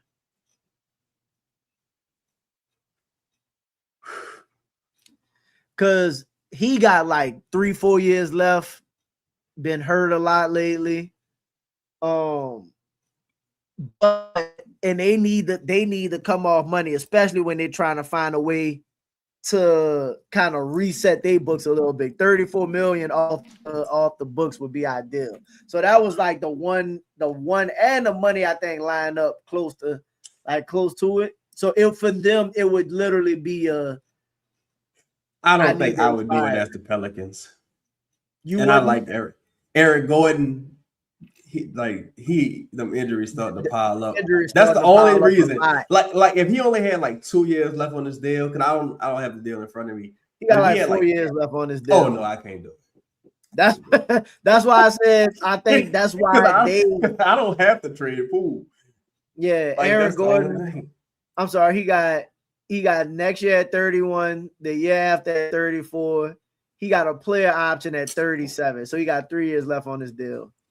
Would you do some configuration of, because I hope it don't come to this, but I can see a world where it does. Would you do some configuration of like Jordan Poole? No, it probably would have to be DeJounte, because I think Sacramento wants a young point. If they do draft a point guard, let's say they draft a Cuff, they're gonna want a veteran point guard to kind of like usher him in. I think, and who better than DeJounte, right? Great mentor. So, would you do like DeJounte and say Hawkins for Zach LaVine, no picks? Zach about to expire, ain't he? Yeah, 48 million. Rich man. That don't get us the numbers wise. You'd have to add something else. I think I gotta look again, but I think with the Pelicans being like under the tax by roughly 12 to 15 million, I think you could take that salary on. What is the Johnson making this year? 32. 32, adding Hawkins, that gets you to 40. 39. That's like 10 mil, almost 10 mil off. Yeah, close to 9. Maybe you would have, maybe you couldn't. I'm about to say, but I wouldn't. I don't think I would do Herb and DeJounte. Having some foresight. I probably would, just because I don't want to get stuck with Herb contract, bro. Like, let me ask you this: would you rather go trade for LaVine, or would you rather just do something and go get Hero? If I could get Hero, I would prefer Hero. Mm-hmm. Now Zach LaVine actually played. Now that's another thing. If I could get Hero, though, I probably would prefer Hero. But 50 million cheaper too. But because what I don't want, if it's not like Jaylen Brown, Rudy Gobert, somebody like that, I don't want a person whose cap hit is so large it fucks up my ability to fill out the rest of the team, like, or add more talent to the team. Like Zach LaVine would do that. That's because even if I kept here's the thing: it's only about roughly 9 million more than two players that have given you nothing, right? In DeJounte and Hawkins, but still, you find yourself in a fucked up spot because you're like, well, damn. Like hypothetically, let's just say the deal was legal for hypothetical reasons. You just knocked off about $8 million, $9 million in space you would have had to go round out the rest of the roster. Now, what you did was add some elite shooting. I still like Zach. Zach still get busy. He still Zach is the ultimate. Don't watch the game. Watch the box score, motherfucker. Because Zach like is a beast offensively. It's just. Again, I still Zach have his moments. I don't know. Only way I do it, bro, is again if I could get Kel'el Ware at the 5 because he's on a rookie scale deal. If I can send and that's the benefit of somebody like that. I think I see a world where the Pelicans could potentially I don't mean this in a disrespectful way, but Zach no matter where he going. He not getting that kind of extension. Getting the money again. No, he knock about 20 million off that, brother. Like, you know what I'm saying? 20 plus. So it's like, shout out to our homie Cole in the building. He said Trey Murphy and Jordan Poole to Portland for Jamie Grant. No, I wouldn't do this. I ain't gonna lie to you, Cole. I ain't even gotta read the rest. I wouldn't do it. I wouldn't do it. Just because, like, nah, I wouldn't do it. And look, I don't think Trey is that much better than Jeremy Grant. And I like Donovan Clingan a lot and Scoop. But yeah, I think Jeremy Grant, if I'm not, I think is he expiring? I think he is. So if I take the deal, so in theory, the deal is trade for Clingan and Scoot in a first. I can't really have Scoot down with Jeremiah Fears. So it would be Trey Murphy for Clingan. And I don't believe in investing that type of capital into a big like Clingan. No. I think Clingan, if Clingan just stay what he is, he's gonna be an awesome big. Yep. Now he don't gotta add shit to his game, really. Just he can stay what he is. He's gonna be very good. But Kel'el Ware is good now, and I think he got more upside. I think this is this to me would be an overspend for me to find my center. Because Scoot, I gotta what I'm gonna do? Like I gotta let him walk. Maybe he's my backup now. And I like Scoot. Maybe he's a 6-man. Like you almost gotta redo your whole team. I had another like sneaky. We talked about it earlier, but I got another little slick pool. That would be good if they can make the money work. Zach LaVine going to the Pistons will be interesting if they can make the money work. They ain't got $50 million of salary to give up. What do you think of Poole to Milwaukee for one or two deals? Either Miles Turner, and I know how you feel about Miles Turner, but remember, Poole isn't expiring. Miles Turner and AJ Green, or Bobby Portis and Kyle Kuzma. I'd rather just let Poole expire than get either. I'd rather just let Poole expire than get either. I ain't gonna lie. And look, Miles Turner to me reminds me of the Stewart deal to a degree, right? Mm-hmm. Just because I actually think Miles Turner would fit better in Detroit, honestly. But because you just don't fucking rebound. Like niggas just don't rebound. And to me, this is where honestly, bro, this is becoming so much of an issue, like with bigs not rebounding like around the league. Mm-hmm. It's almost like, you got to demand that of your bigs, of your low usage guys. It's almost becoming okay. Yeah, it's almost like, well, fuck, the guards got to rebound too. Like, no. Yeah. Like, especially like I don't give a fuck if Tyrese Maxey averaged 0 rebounds a game. This is a high usage on ball player. What he supposed like if he misses a fucking 3, he supposed to go crash the boards and grab his own I need my bigs to rebound, bro. And that's why all of the teams. That's why Joe Dumars was like, we gotta play 2 bigs, bro, because all of the teams that's competing, right, or that's stuck around, what do they have? Either 2 bigs or everybody could Wemby could rebound. Yeah. Cornette. What's his name? Chet and Hartenstein rebound. Allen and Mobley together rebound. Like who else made? Obviously Cat and Robinson rebound. Yep. Bro, all like anything from the second round on, everybody rebounding the ball. Like even like I was talking to my partner the other day, and I was like, dog, the last 4 teams were all double big teams. Yes. And everybody like is even now, like in the finals, is double big teams.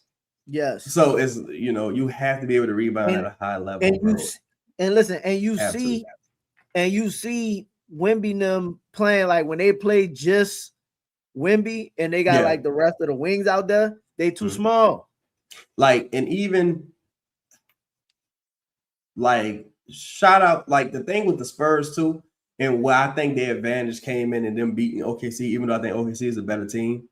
I mean, aside from health, they have large wings. Like Champagne crashing, Harper could get rebounds. Vassell battling. Like them dudes, like you can't be no 6'7". Yeah, you can't be no scrawny, tiny ass team and be out there battling with the big dogs. Like, so it's I think, and we don't even got to get into the roster construction around New York. Like, everybody Yeah, everybody aside from Josh Hart, and I mean, if you want, Josh Hart might be the best rebounding. Yeah, he might be one of the best rebounding, top 2 rebounding on the team because he's such a low usage guy. It's like, no, all I need you to do is rebound, defend, and hit an open 3. That's all you got to do.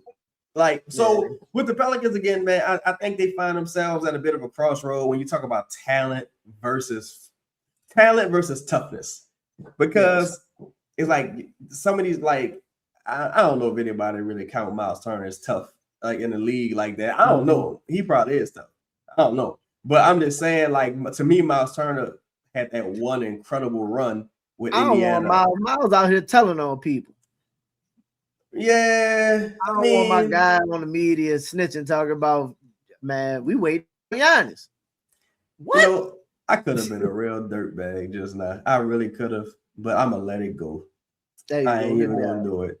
I ain't even gonna do it, bro. I could have been a real scumbag, but I ain't even gonna do it. Higher standards, man. I ain't even gonna do it. But look, it ain't. And I'm talking about somebody that's on the team right now.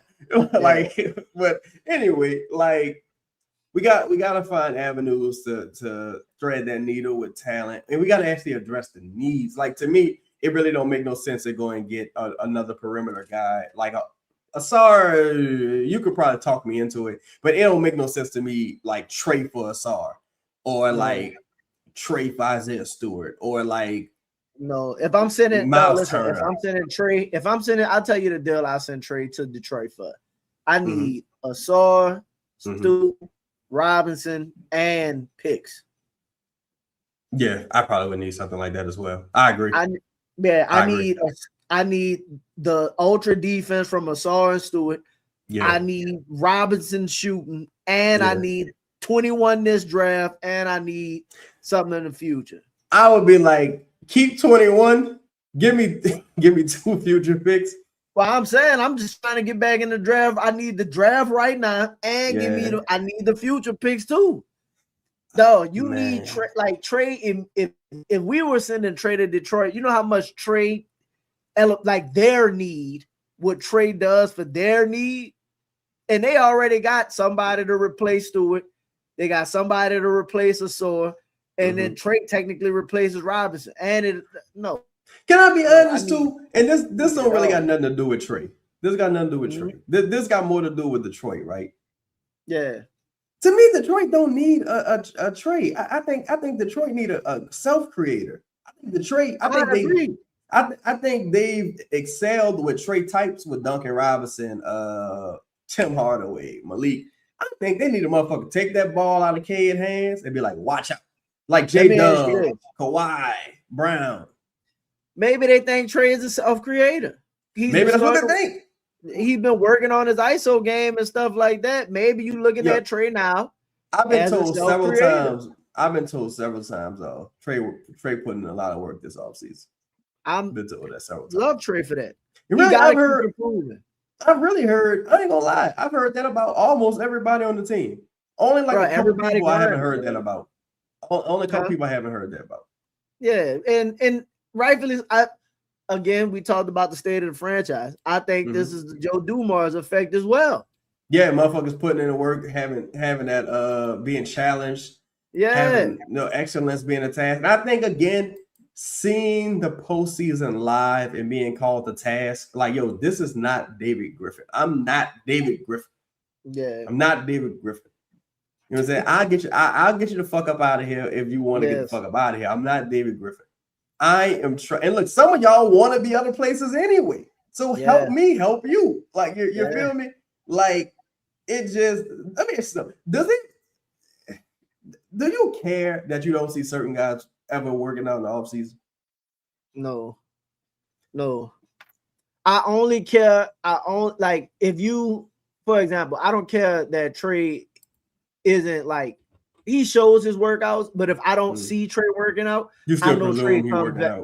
Yeah, I know he's coming back better every season. So I don't really need to see it. So personally, for like, if I don't see you during the offseason working out, then I don't want to see you either. You know what I'm saying? Like, if you're gonna be, don't, like, the problem I used to have with seeing Z, sometimes you would see Z like posting photos, getting tattoos and shit, and everybody like, well, what a workout. Like if you can put this out, what a workout at. That's kind of where I'm at. I'm like, listen, I don't care either way. But if you're not putting out the I'm doing the work, which is cool, I don't really want to see you either. I hate to put you on the spot like this. Who are some players on the team that, and we're gonna get to the star questions after this. Send y'all questions in also right now, so we can go get to the star questions in the next segment. Make sure y'all hit that like button as well. Who are some players on the team that you just don't want to see back under any circumstances? Hawkins. Hawkins the only one really. And listen, man, when they drafted him, I was high up, man, take Hawkins, right? But Hawkins, under any circumstance, Looney. Like, I don't give a fuck what didn't happen. Well, I kind of think Looney go. Maybe I'm wrong though. Who knows? Yeah, I just don't think. I don't think Looney got a fair opportunity either. To be honest, not to say he was good or bad or whatever. I don't think he got an opportunity to do enough of nothing to know what he was. So I just kind of like, you don't have to bring it back. So the only reason I would say you bring Looney back is to trade it. Like, yeah, if they picked up that option and traded it immediately, that's the only circumstance. Look, other than that, no. I ain't gonna lie. You got certain teams probably still believe in Kevon Looney. They probably like, that's the Pelicans. Like, we'll get him here, play him spot minutes, and all of us gonna be watching the fucking TV like, hey, that's a bitch. We just had Kevon Looney here. It happens all the time. I will say that. I will say, like, because you know what? Even with Jose, for example, like, Jose went multiple stretches for the Knicks not playing at all. Yeah, without playing. Yeah. Right? And then when he does play, he plays in very ideal situations with a very ideal role. Yeah, short right? leash. It's only the Pelicans that, like, dog, we had Jose legitimate, like, we had Jose damn near the start, like one of the Jose was a sixth starter, bro. Yes, bro. Jose was like Willie was relying on Jose to do way more than what, not saying that with his talent, because I don't ever want to cap what people's talent is or whatever, but we were relying on Jose way more than we needed to rely on Jose, as opposed to whatever you got from him, you just got from him. Right. So, like, with Looney, dog, Golden State, you saw not long ago, just with like, listen, we struggling with rebounding. We need that motherfucker out there. Just go rebound, dog. Just go do what you need to do for like 5 minutes right now while Draymond in foul trouble. Right. All right, cool. Do that, come out, and it's like, man, what perfect usage of Looney. We didn't have none of that. Borrego was bad, though. Borrego stunk, bro. Let me ask you this. Hold on, wait, before you go ahead.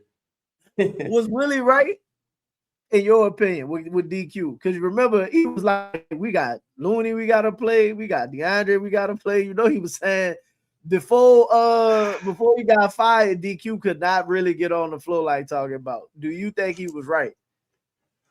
I don't think he was right. I just think he didn't put those guys in advantageous situations. Okay. I think with the Derek thing, I think that experiment just went on for too long. Like, sometimes shit work, and like, point Zion, for example. I don't see that 48 minutes a game because just the amount of like stress you putting on your body, like that's just not something you could do and deploy for 48 minutes. Or however long you're gonna be playing if you're Zion, right? But like for Derek banging with fives and, you know, looking for ways to get the other people involved and picking his own spots, that shit cool for like 4-5 games, and then it's like, all right, I've seen enough. Like, this ain't gonna work. I love what Mike Brown said today about that kind of stuff. He was basically like, that's what we use our regular season for. I come in with a game plan, like what works, we see what works. They tell me, and I adjust. Right. See how it goes, and then I adjust again, and then, you know, we don't do. Thank you, Cole. Yeah, we just rolling the motherfucking dice out there. Like, it's ridiculous at times. And I think Borrego got to a point where I think some sabotage went on to a degree, and I also think he was just swimming out of his depth as an NBA head coach because some of the adjustments just reeked of desperation, like and favoritism, not just desperation and favoritism. Yes. For me, the guys I don't want to see back under any circumstances is really the names I've been saying. It's really. Like if Jordan pulled back, he's expiring. I'm not really tripping like that. That's interesting because I think his value is just going to continue to trend upward. Like even and I think he's gonna actually play well. I think he's gonna play more like Jordan Poole. I think so. Well, hey, I hope so. Right? Yeah. But I believe in JP. I think it's gonna work. I think last year was a fucked up situation. That's why you always gotta look at the anomaly, right? Like. Last year, if Trey Murphy shot 32% from three, I'd be like, nah. Yeah, exactly. That's a major anomaly. Yeah. Like, say, shout out to my dog Nando. Say players didn't trust Borrego. I wouldn't trust him either. Borrego was a backstabbing, slimy motherfucker. No, I'm telling you. Keep your grass cut whole time. He the snake. That boy has some snaky ways, dog. You know, if you remember, you know. I'm interested. Well, go ahead. Oh yeah, my three is DeJounte, Herb, and Hawkins. Like under no circumstances, bro. Like I honestly, because I just can't. Shout out to E-Dog. He said Herb outlied yield from 342%. Yeah, like is this the norm? Is this a sign of certain trajectory, or is this a total fucking outlier? You know what? Like, what I even with that Herb's 42% is like on. I think that was the most because that was the year Brandon was healthy. Like the team was his most healthiest. Yeah. I think why Herb shot so effectively, bro. Most of his shots came from the corners. It was like 42% from corner three. So like it's just if the thing that you notice about Herb now.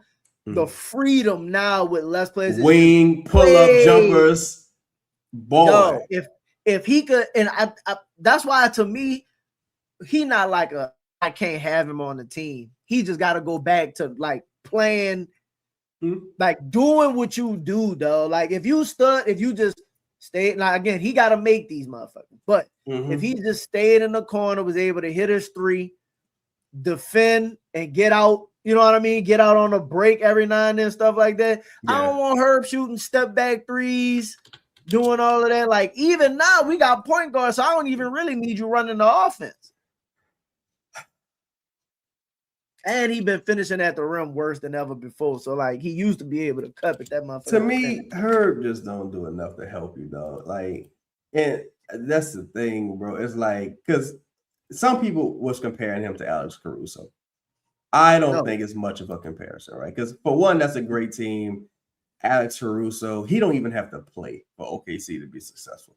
The way Herb is paid and the way the roster is set up currently, you need Herb to be like a good player for the team to be successful. Especially this year, starting playing 32 minutes a game or whatever. Especially when he's starting playing 22 minutes a game. It's just not a lot of areas he helps you with, even if you want to say defensively. Herb got cooked a lot this season. Right, especially like in rebounding ain't there, the shooting ain't there, the passing ain't there, shot creation, decision making. This is not there anywhere on the court, respectfully. And it's just like for the price that that comes with it, it's like is Herb today significantly better than Michael Peavy? Like significantly. He's Herb is 29 years old. Wait, he's 28. Turning 28. So there's no upside there at all. It's 28. So, he's about to be 31 years old, making $24 million. Who wouldn't you trade Herb for? Man, that's a tiny ass list. Who wouldn't I trade Herb for? Man, throw some names out there. Bro. You do Herb and Hawk for Braun right now? Contract too long, couldn't do it. Contract too long, couldn't do it. Well, nah, I probably contract too long. Contract too long because Because either way, what's his name? I think Braun today is probably a little more impactful than Herb. The year before that, I probably would have said Herb. But Hawkins, I could just let Hawkins' money fall off the book, so I probably wouldn't do it. But again, and this is another thing. Shout out to Nando. The fact that I'm playing I'm playing 4-on-5 every time Herb's on the court, right? Let's say I don't find this mythical spacing big, right? Let's say I don't get Ware, or let's say I get Ware, and Ware let's just say Ware shooting just ain't drawing defenders. Let's say he making them just not drawing defenders, because to me, Zion doesn't need a spacing big. I think honestly, I'm gonna just be real. I think Jake a stupid motherfucker. Honestly, I think Jake Madison's a stupid motherfucker. I'm gonna just keep it real. I think Jake's a dumb motherfucker. This is me saying this is not Elvis saying it. This is me. I think Jake's a stupid motherfucker, right? And I say that because people put the emphasis on this spacing big, this spacing big, this spacing big. There's never going to be space for a player that shoots exclusively at the rim at an otherworldly clip like a Zion Williamson, right? If you leave the paint with Zion, it's more than likely an L. Yeah, like basically, like what you need, and this could be anybody. What you need is someone who can take advantage of a motherfucker drawing 2 and 3 defenders and knock down a corner three. Because people are going to leave. Like, for example, if a motherfucker shoot 36% from 3, right? And this guy shoot 55% at the rim, I'm going to go help on the 55% guy. Like instinctively, especially after he's made a couple, I'm not gonna be like, all right, well, let me just stay on this guy here. Maybe he'll come on, man. Like, it's just not gonna happen, right? Well, whatever Jabari talks, even if it's Miles Turner, like Miles Turner can hit an open 3, but he's not necessarily a quote unquote spacing big. When you got a player like that, there's no such thing as spacing. You just need motherfuckers that can shoot and take advantage of those opportunities. And this is the thing. So like to kind of like emphasize the point real quick. If your big can hit 1 or 2 threes, that's not enough. Not enough. Like you need a true spacing, like true space. He gotta be taking 8 shots, 8 threes. A true shooting big is like Cat. Like you need Cat. Cat is somebody who pulls somebody out the paint, because I'm out. If you leave Karl Anthony Towns, he 8, 9 of them bitches, he'll knock your head off. So like exactly, bro. You gotta be a Cat level. Kevin Love in Cleveland. That gotta be a main part of your game. Like this guy shoots. Like that's all he does.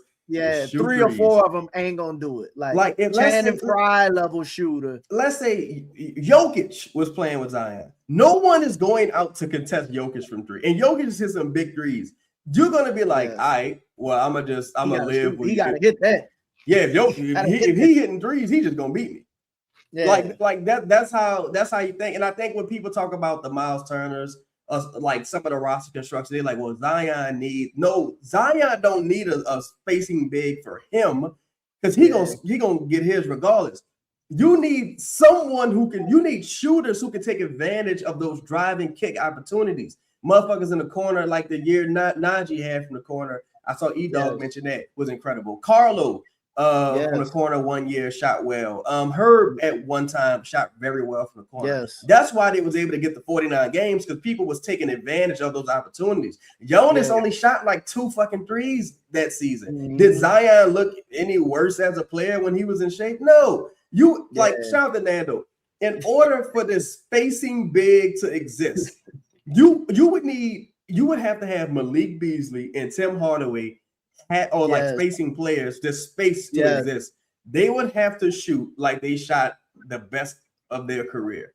Otherwise, to me, that's why I emphasize the rebounding. Like that's why when people talk about like some of the I'm trying to think of another. Most of the threes in the league now, honestly, are driving kicks, which anybody create driving kicks. first and second. Like that's why you need rebounders. Rebound is second chance shots. That's the only time you see 2 for $1, the 2 for $1, 3 to kick outs. That's how the Spurs was busting OKC ass. Offensive rebounds kicking it to Champagne. Like last night, bro, I watched the Knicks, and to me, this wasn't even a great shot because they passed up like 4 layups. To finally kick it to Michael in the corner for a 3, and he barely beat the buzzer. You need people that's afraid to leave these motherfuckers. Like just parking Herb, even if Herb got back to 40, hypothetically. It would help you because he's taking advantage, but no one's gonna guard him. No, and he only shooting. He only shooting 3 a game, 4 a game. Like I think he shot 4 game that year, right? It's like no, it would have to be a high volume. It got to be like Duncan. It got to be like Zach LaVine. It got to be. It got to be like some high volume. 2 for 4 is 50% from 3. That's 6 points. That's 1 for 2. It's 50%. Yeah. I'm just saying his average is he averaged 4 a game. That's 2 for 4 at 50%, bro. That means sometimes you 1 for 4. So at 2 for 4 at 50%, like I'll live with your 6 points. The volume is not enough. That's why I don't like Luke Kennard. Yeah, to me, Luke Kennard kind of 50% from 3, but he only shooting 3 or 4 shots a game. And I think. When I talk about, I'm not singling out Herb here, but what I'm saying is for guys whose production is easily replicable at a lower cost, and some play it like Jake, what's his name? Lavaria from Laravia. I'm sorry. Lakers? Yeah, from the Lakers. That dude is a hell of a defender, and he can fucking shoot. Now, he not going to necessarily he's not going to create no space necessarily, but he's a guy who can take advantage of being left wide open. He's a guy that can defend along the perimeter. He also not about to make $20 million fucking dollars. Jake Lavaria's worst season from beyond the arc, and there's not a ton of high volume. His worst season from beyond the arc was last year at 32%, right? And he's like a fringe NBA guy.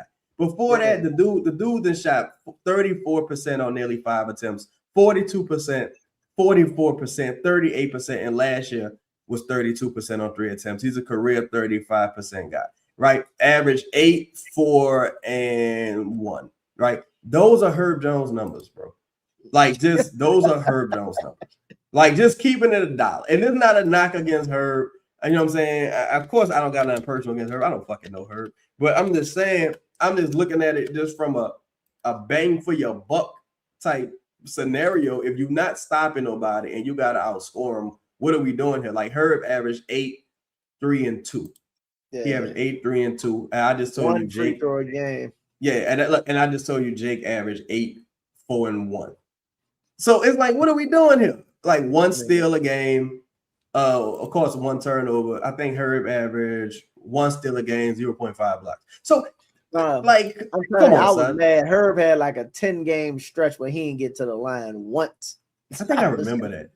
Yeah, I remember that. When I was doing the deep, like people talking about Herb and how great Herb is, I'm just like, you know how many games we lose, how many minutes you play, you can't get to the line at all. 10-game stretch, no free throws, not one. The thing I'm looking for also is for players that haven't been emboldened. Like to me, Herb is a bad offensive player that was emboldened by Willie Green from Birmingham to the end. Like, go be free, play your game. No, you need to be caged in that motherfucking corner. Yeah, like no, nigga, please. Explain that. Nah, pass the motherfucking rock. Fine. No, anytime I see Herb don't pass the tray for a 3, I just be like, even if he make it, I just be like, you gotta make that pass 100% of the time. What game that was we lost beginning of the season about that? We named was it we talking about San Antonio, Memphis? Man, them two, like to me, bro, like especially Memphis. I was like, homie, what in the fuck And he played well that game. You still gotta pass the ball to Trey. That's why I just think generally the Pelicans need some guys that, like, to me, when I look at the Knicks, when I look at San Antonio, when I look at all these teams, what I see is buy-in. What I see is a sense of, no, Michael can score 30. He's done it several times. Yes. He might can't score it at the drop of a dime, but if he set his mind to doing it, he can do it. Shout out to Michael. Michael told Fizz. Yeah, Josh Hart. Josh Hart told Fizz. He was like, what's best thing about playing on this stage? He was like, man, you gotta sacrifice. Sometimes it might not be the glitz and glamour, but if you won't be on this level, you gotta sacrifice. You gotta sacrifice your game. You might have to sacrifice minutes. But that's what it means to be a winning player. Bro, that's like, look, some guys like Harrison Barnes, for example. The Warriors needed Harrison Barnes to be something that he ultimately never became. Yes. They got him out of there. They got somebody who was what they needed. Harrison Barnes never became what they wanted him to be, like this great wing, like, because he had all the athletic tools. He didn't become it in Dallas, didn't become it in Sacramento, didn't become it in San Antonio. Great career, excellent career. Knows his role, right? Know his role, contributes in a number of ways. If you're a one-trick pony and that trick not working no more, like you're a defense first guy, that shit not working no more. You got to pivot. I think that's very interesting as well. Harrison Barnes, that's one of the things he told Jeremiah. He was like, Harrison Barnes, if I'm not mistaken, in his interview during the correspondence told you, he was like, one of the problems that people, players have is, because he was asking him about how long his career was, and he was just like, people want to get to things too soon. It might not come the way you envisioned it, but if you just keep doing the work daily, eventually, you know what I mean? You get, like, you can still be successful. You can still maximize. David West didn't get a ring until he went to the Warriors. And David West was good he was great with the Pelicans. Hornets. Yes. Great with Indiana. Went to the Spurs. Didn't really, shine like that. But Reddy said guys that only played under Willie Green got to go. They've been ruined and can't be converted. I don't know if I necessarily will say that.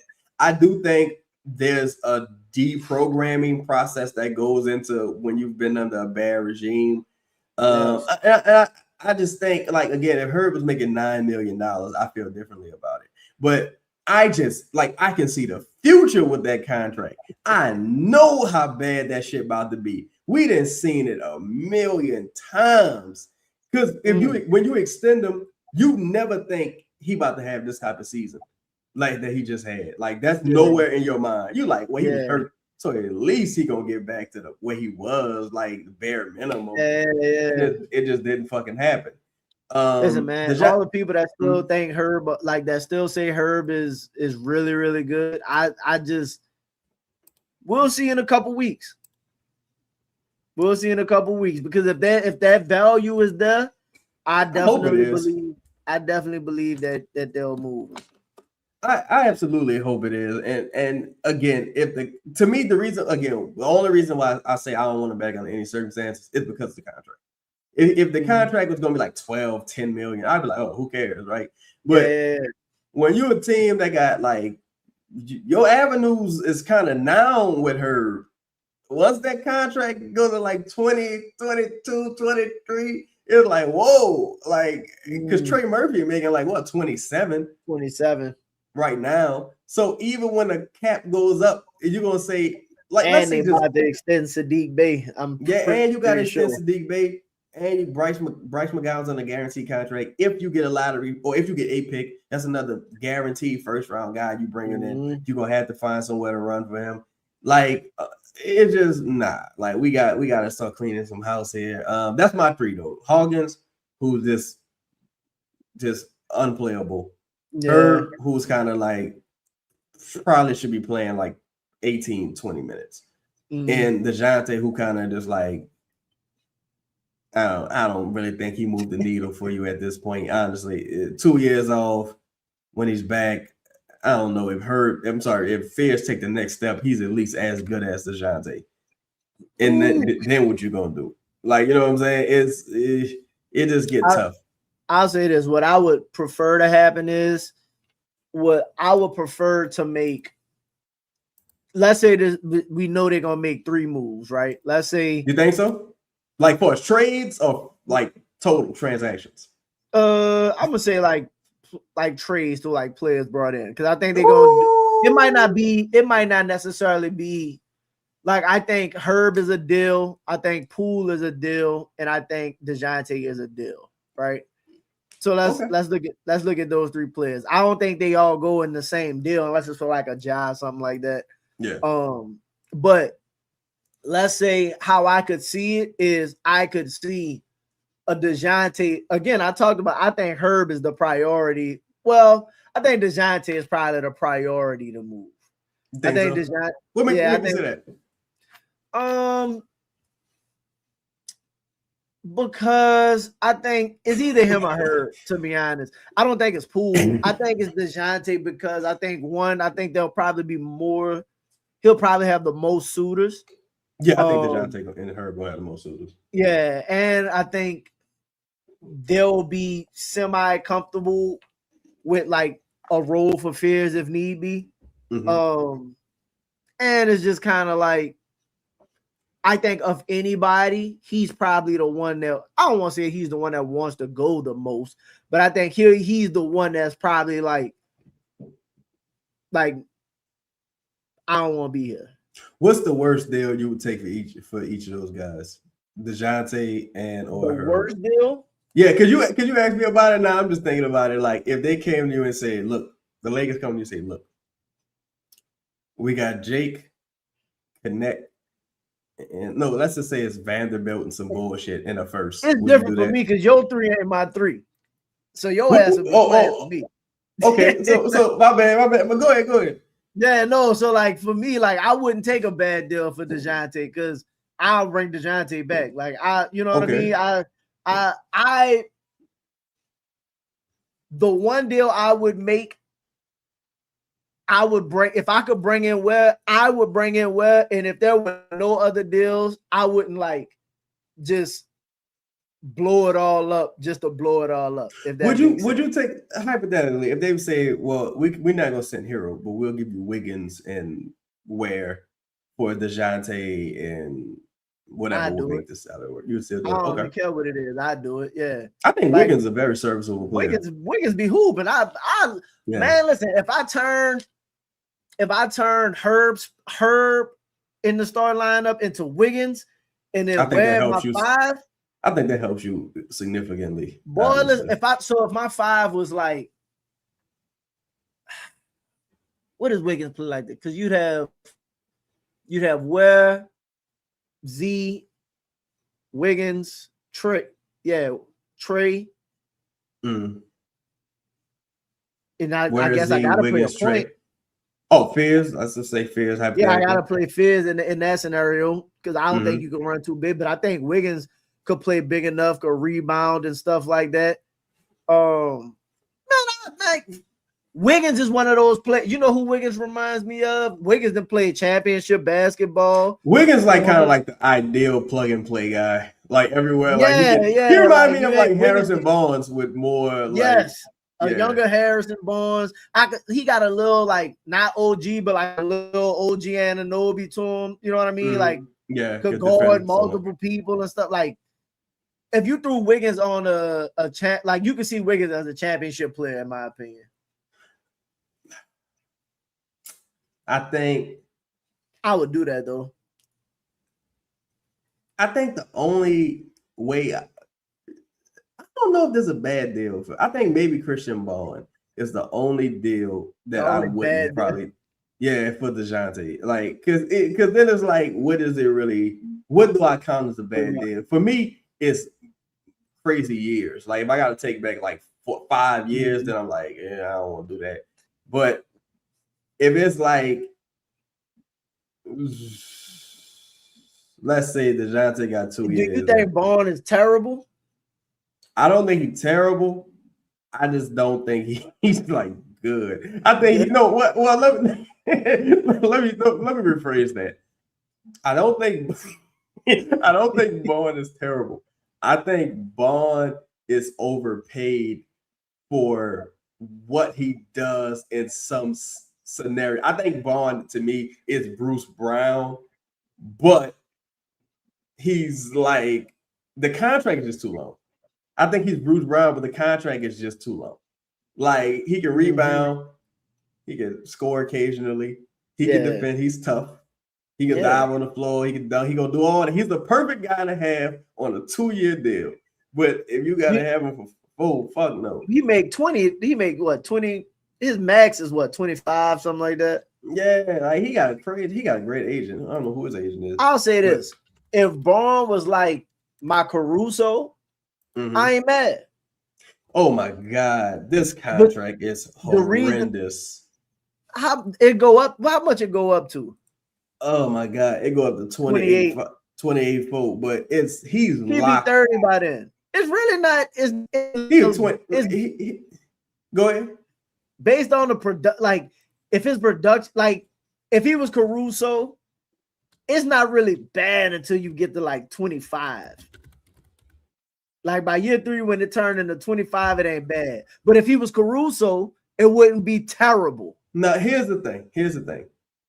He's coming off of an excellent year, aside from this year, right? He had the year before was a good year for him. Then before that, he was a champion, right? Yes, he played well that year. Yeah, key cog in they shit. If he was putting up the numbers, and he only played 44 games this year. They say he had some type of calf injury, but prior to this year, he had an excellent year. But what was his season like? What was his numbers? Yeah, he averaged 15, 1 steal, 2.5 assists, 5 rebounds. That's not bad. Almost 3 free throws. Shot 39% from the 3 on 2.8 attempts. To me, he's just like a junkyard guy. Maybe he shouldn't be starting for you. Yeah, but that's why I say Caruso. Yeah, you know who he is to me? He's a rich Grant Williams. I can see that. I'll put him as a rich Grant Williams. Can he be? That's a lot of money. That's why I say, can he be? Because Caruso make that now, don't he?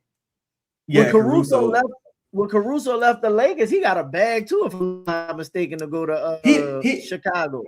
Nah, he ain't get his extension until he got traded to OKC. It started at 18 million. So he got paid late. You know, when he got traded, bro, he's making like $8 million. Really? Like he didn't get paid until late. He was already a champion. They traded him in that Giddey deal, didn't he? Yeah. Now that's another player I'll be interested in getting. But they traded Caruso, bro.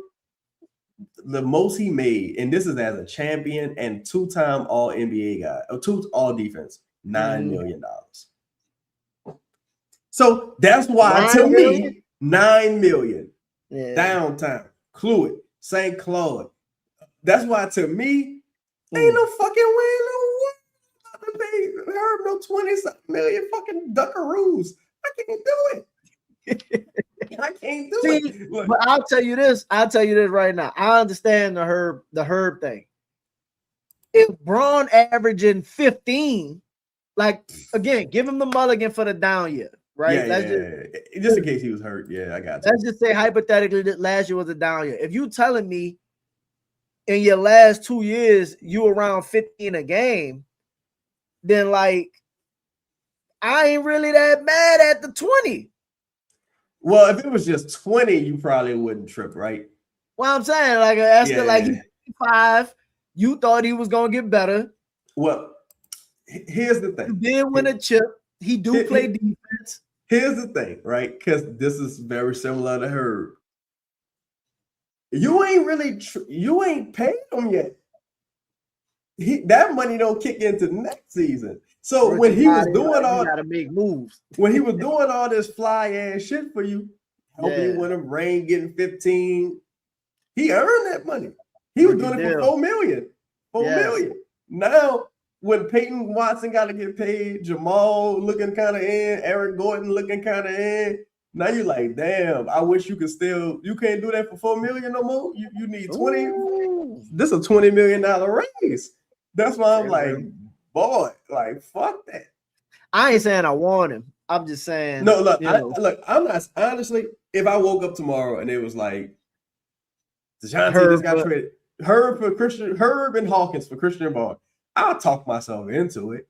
I'll be like, I'll be really telling myself the same. I'll be saying the same thing though. Like, I don't know if I wouldn't want him as a starter. Mm-hmm. Like, or you'd have to do a lot to be a starter. But like, I agree, Adam. If the Williams smart, they keep AD. Yeah, absolutely. So you wouldn't, hypothetically speaking, you wouldn't start him at the 2 and just be like, I need you to shoot more threes. I just need him off the bench, though. I just like. Wait, who are you talking about? Caruso? Absolutely, I mean, not Caruso. I'm sorry. Zach Brown. Any player I think that's like that, I need you off the bench, though. Unless you like, the reason Josh Hart can start is because Josh Hart defends and gets 15 rebounds a game. The dude rebound like a big man. He's like a low usage guy. Rebound. He ends possessions, bro. Swiss Army knife type guy, man. Yes. So like if you could do that, then yes. But if you like not really a great, and again, his 3-point numbers weren't bad either. But if you're not really a great shooter and you don't really defend great, and like if there's a bunch of stuff you don't really do, I don't need you. Like, I ain't saying you can't play, but like Mikal Bridges out there. Like, you know what I'm saying? Like, like, no, look at the starting lineups. A lot of these teams, again, like 9 threats don't play. And if you are a 9 threat, Josh Hart is really the only 9 threat. And did he do something else? And he do something else like you got to do something at an elite level. That's why, to me, again, it's more just like, or be 7 feet tall.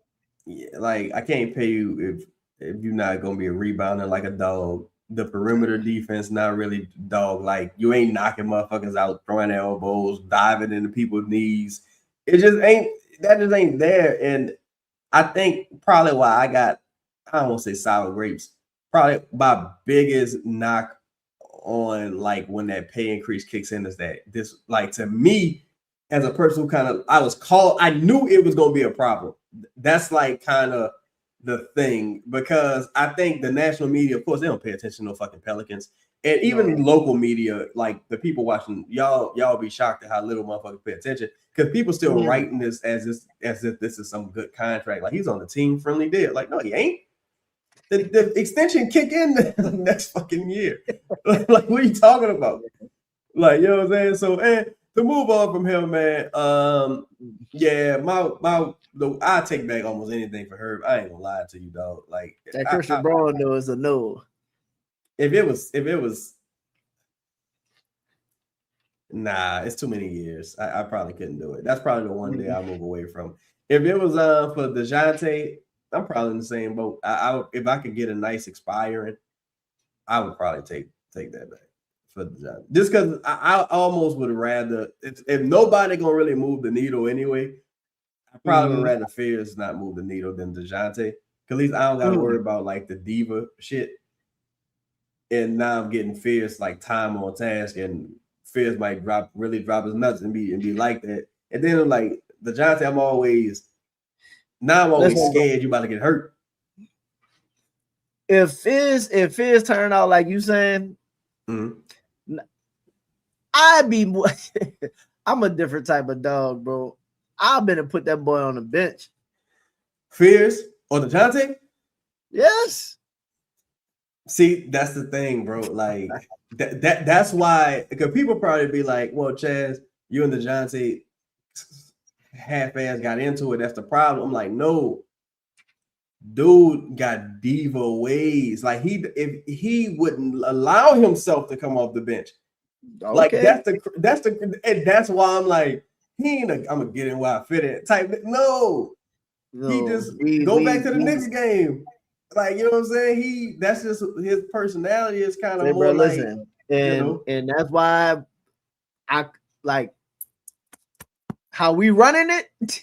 Yeah, how we running this bitch? You gotta get the fuck out. If you feel like that's why I said I wouldn't just, again, I'm not just giving you away, but if Maxie, if Fizz this is not happening, right? This is not happening. Mm-hmm. But let's just say this dude just have a amazing second year.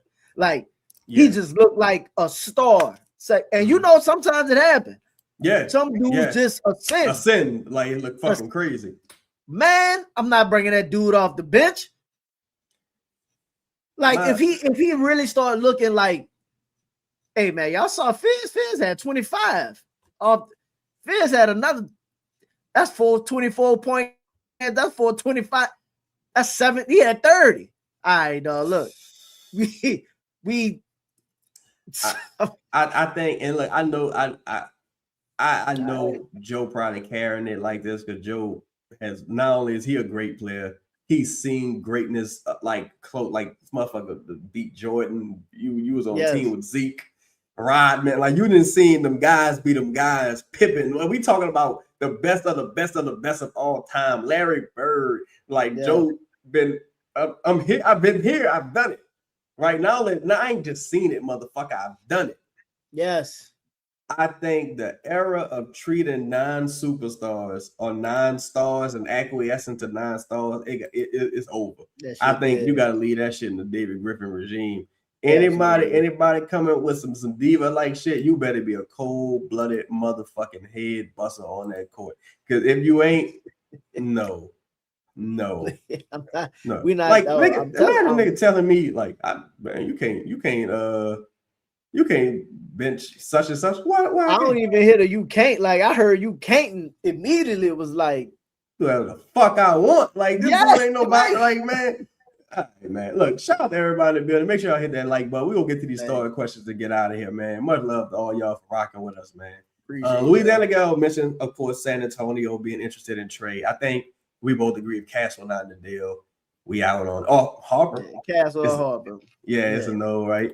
Wyatt said keep OKC the way they are. Chet needs more muscle. They were without two of their best on the team against Spurs. Gonna be fine. I ain't worried about them whatsoever. They're gonna be good. As long as Shea around, they're gonna be good. Howie say number 1 seed available Hartenstein. Well, Hartenstein's on the team option. I think know what they might do, bro. I really think they might decline him and Dort's option and just bring them back on cheaper deals. I can see that. Like, because you really don't gotta blow that team up, honestly. No. Nando say, how much better can Hero be on defense with Mosley as a coach? Queen and Zion. Well, I think it's a great question. What you think, Al? I don't know how much better Hero could be on defense because apparently the Heat culture is known for defense. So if he ain't been a defender there, I don't think he's gonna be much better defensively here. That's just my opinion, but I think Queen and Z could be better defenders. I've seen Z defend at a high level, and Queen I think could defend really well in the post. Yeah, I think we'll see a little bit better. I just think and let me pause this ahead of time. I think if you were to get a guy like Hero, you just need Hero to give as good as he gets. You just need Hero to give. If like Hero, that motherfucker scoring on you, you better go out there and score on him. Like you can't be no dud on the offensive end. In my opinion, you can't come out to getting 17 and you done gave up 35. It's like, no, I'm killing everything in front of me. JB 5. Look, he said Trey Murphy to Utah for Laurie, Keontae in the first. I think in this scenario, you giving up the first. Yeah, absolutely, Utah. Man, JB got to be joking. JB, him and joking. I know he playing. First off, if they was like, listen, give me some salary filling for this, boy, you know how fast Trey be in Utah? I couldn't. Now, Laurie got a crazy contract too, but Laurie a dog, Keontae a dog. I just don't see a world where nothing like this could happen. Just like if the Pelicans had any type of way to get Walker Kessler that wasn't like crippling, I think you got to go do it. But I don't think they really have a path to doing that, to be honest. Shout out to my dog Cole in the building. He said Trey Murphy and Jordan Poole to Portland for we spoke about this one, but I just couldn't do it, Cole. Cole again, shout out to Cole, man. He said, Chaz, what is your offseason trades this year? When will you drop the link again? We'll probably drop the link next episode. So we both had some crazy technical difficulties. Yeah. Man, my whole motherfucking laptop then went on the fritz in my kitchen. But it said, for me, I To me, I'm with Elvin. I think Kel'el Ware would be my number one target because it allows you so much flexibility everywhere else on the roster. If I feel like my center position is shored up, I could go act a dog with every other perimeter. Yeah, I could do position. anything else. Yeah, man, it would really be great. It really would be great. Adam, what's the deal? He said, I want to make two things. Maybe he's about to say make two things clear. He said, I want to know two things. Yeah. Oh, I'm sorry. Can he put the ball in the basket? Does the other team score a lot when he playing? Herb doesn't look good in either category. Yeah. I mean, it's hard to argue with that, though. Like, I was watching some Ja highlights the other day. Like, that first game. I went back and watched that first game. And most of them points on Herb. To giving Herb the blue. And, dog, you know what would be making me mad? You know what would be making me mad? I promise you, this will be making me mad. It's not that Herb can't guard, is when somebody is scoring hella easy. Like it didn't even look like he was working hard. 35. On a comeback victory, though. I knew when Devin Booker scored like 54 games in a row. Like, no, listen. Like after the second time. Yeah, after the second time. Look, by the third time, you gotta take him out. Like by the third time, you gotta Devin Booker disrespecting you. Now you gotta take him out. Like you got somebody gotta get hurt. But fuck this. Oh my god. Man, don't say when that check goes up, expectations go up. Yeah, man. All that shit cool on that rookie scale deal, boy. When that big money go there, boy, when them numbers get to like 10 digits and 7, 8 digits and all that, man, fuck all that. No, when that shit get to the high sevens, 9 million. Then 8 million, and the total of your contract is like 10 digits. Like, no. E-Dog said Caruso and Herb had similar stats, but Herb way overpaid. Yeah, and Caruso got them accomplishments. Caruso 2-time all defense and an NBA champion. And respectfully, when you watch Caruso, like you see Caruso dropping 30 in the fucking Western Conference Finals. Yeah, fucking 8 for 14 from 3. And I see Caruso against the Lakers. Yeah, AJ Mitchell was balling. Caruso was like just terrorizing out there on defense, getting steals and just disrupting. It's levels to this, bro. Like it's levels, dog. All-time great. So y'all think Philly is done with Embiid? I think they can't afford to be. They'll have hell moving that boy. I ain't gonna lie. Yeah. They ain't gonna lie. They ain't even got enough picks to get off it. Pause. Nah, I think it'll be tough to move that boy, man. And this is a good one. Shout out to Cole. I'm gonna say it's too soon. I ain't gonna lie, Cole. Just to give you an answer though, I think if things stand pat, I think they could win 36 right now. If the roster if they just ran it back and everyone was healthy, probably about 36. I think the most with health and Mosley over Borrego and Willie, I think you could get the 40. I think Mosley 40? Gonna keep that 40. I was scared to say 40. I think Mosley keep the 40 streak rolling, to be honest. I don't think the West gonna be that strong. Ideally, they have health. You know, obviously that trumps everything. But if they healthy, I think they'd be good. Yeah, I'm looking at this. I wonder when you think we'll end on this note. When you think we hear about the Sadiq Bey extension? I think they're gonna probably look to do some roster moves first, and then see. Because you got to see what the future money look like. Yeah, so I can see. Because I can't be trying to trade for Jaylen Brown and then I make a move and I done paid. You know what I'm saying? Like yeah. Now I'm in the fucking second apron all of a sudden. Yeah. We might wait to get you done right before the season start, right before training camp. You think Zion gets an extension? No. You don't? Mm-mm. I don't like think this summer. This upcoming summer, this offseason. No. He'll get it next season. If he played well next season. Yeah, if he played well, he'll get it next season. Well, man, shout out to everybody in the building. Make sure y'all hit that like button, subscribe button, hit the bell notification. Tell the people they can find you at, Al. Man, y'all catch me at PELS in the Blender on YouTube. You hear me? Just A Davis on Twitter. Make sure y'all like and subscribe to the channel, man. Appreciate y'all for sure. Yes, indeed. And look, Al, he gonna be up. I know we ran another long episode. Al gonna be chopping these episodes up and uploading like segments that y'all may want to see on his channel. So make sure y'all tap in with that. Hopefully we get some good, exciting news for the Pelicans this week.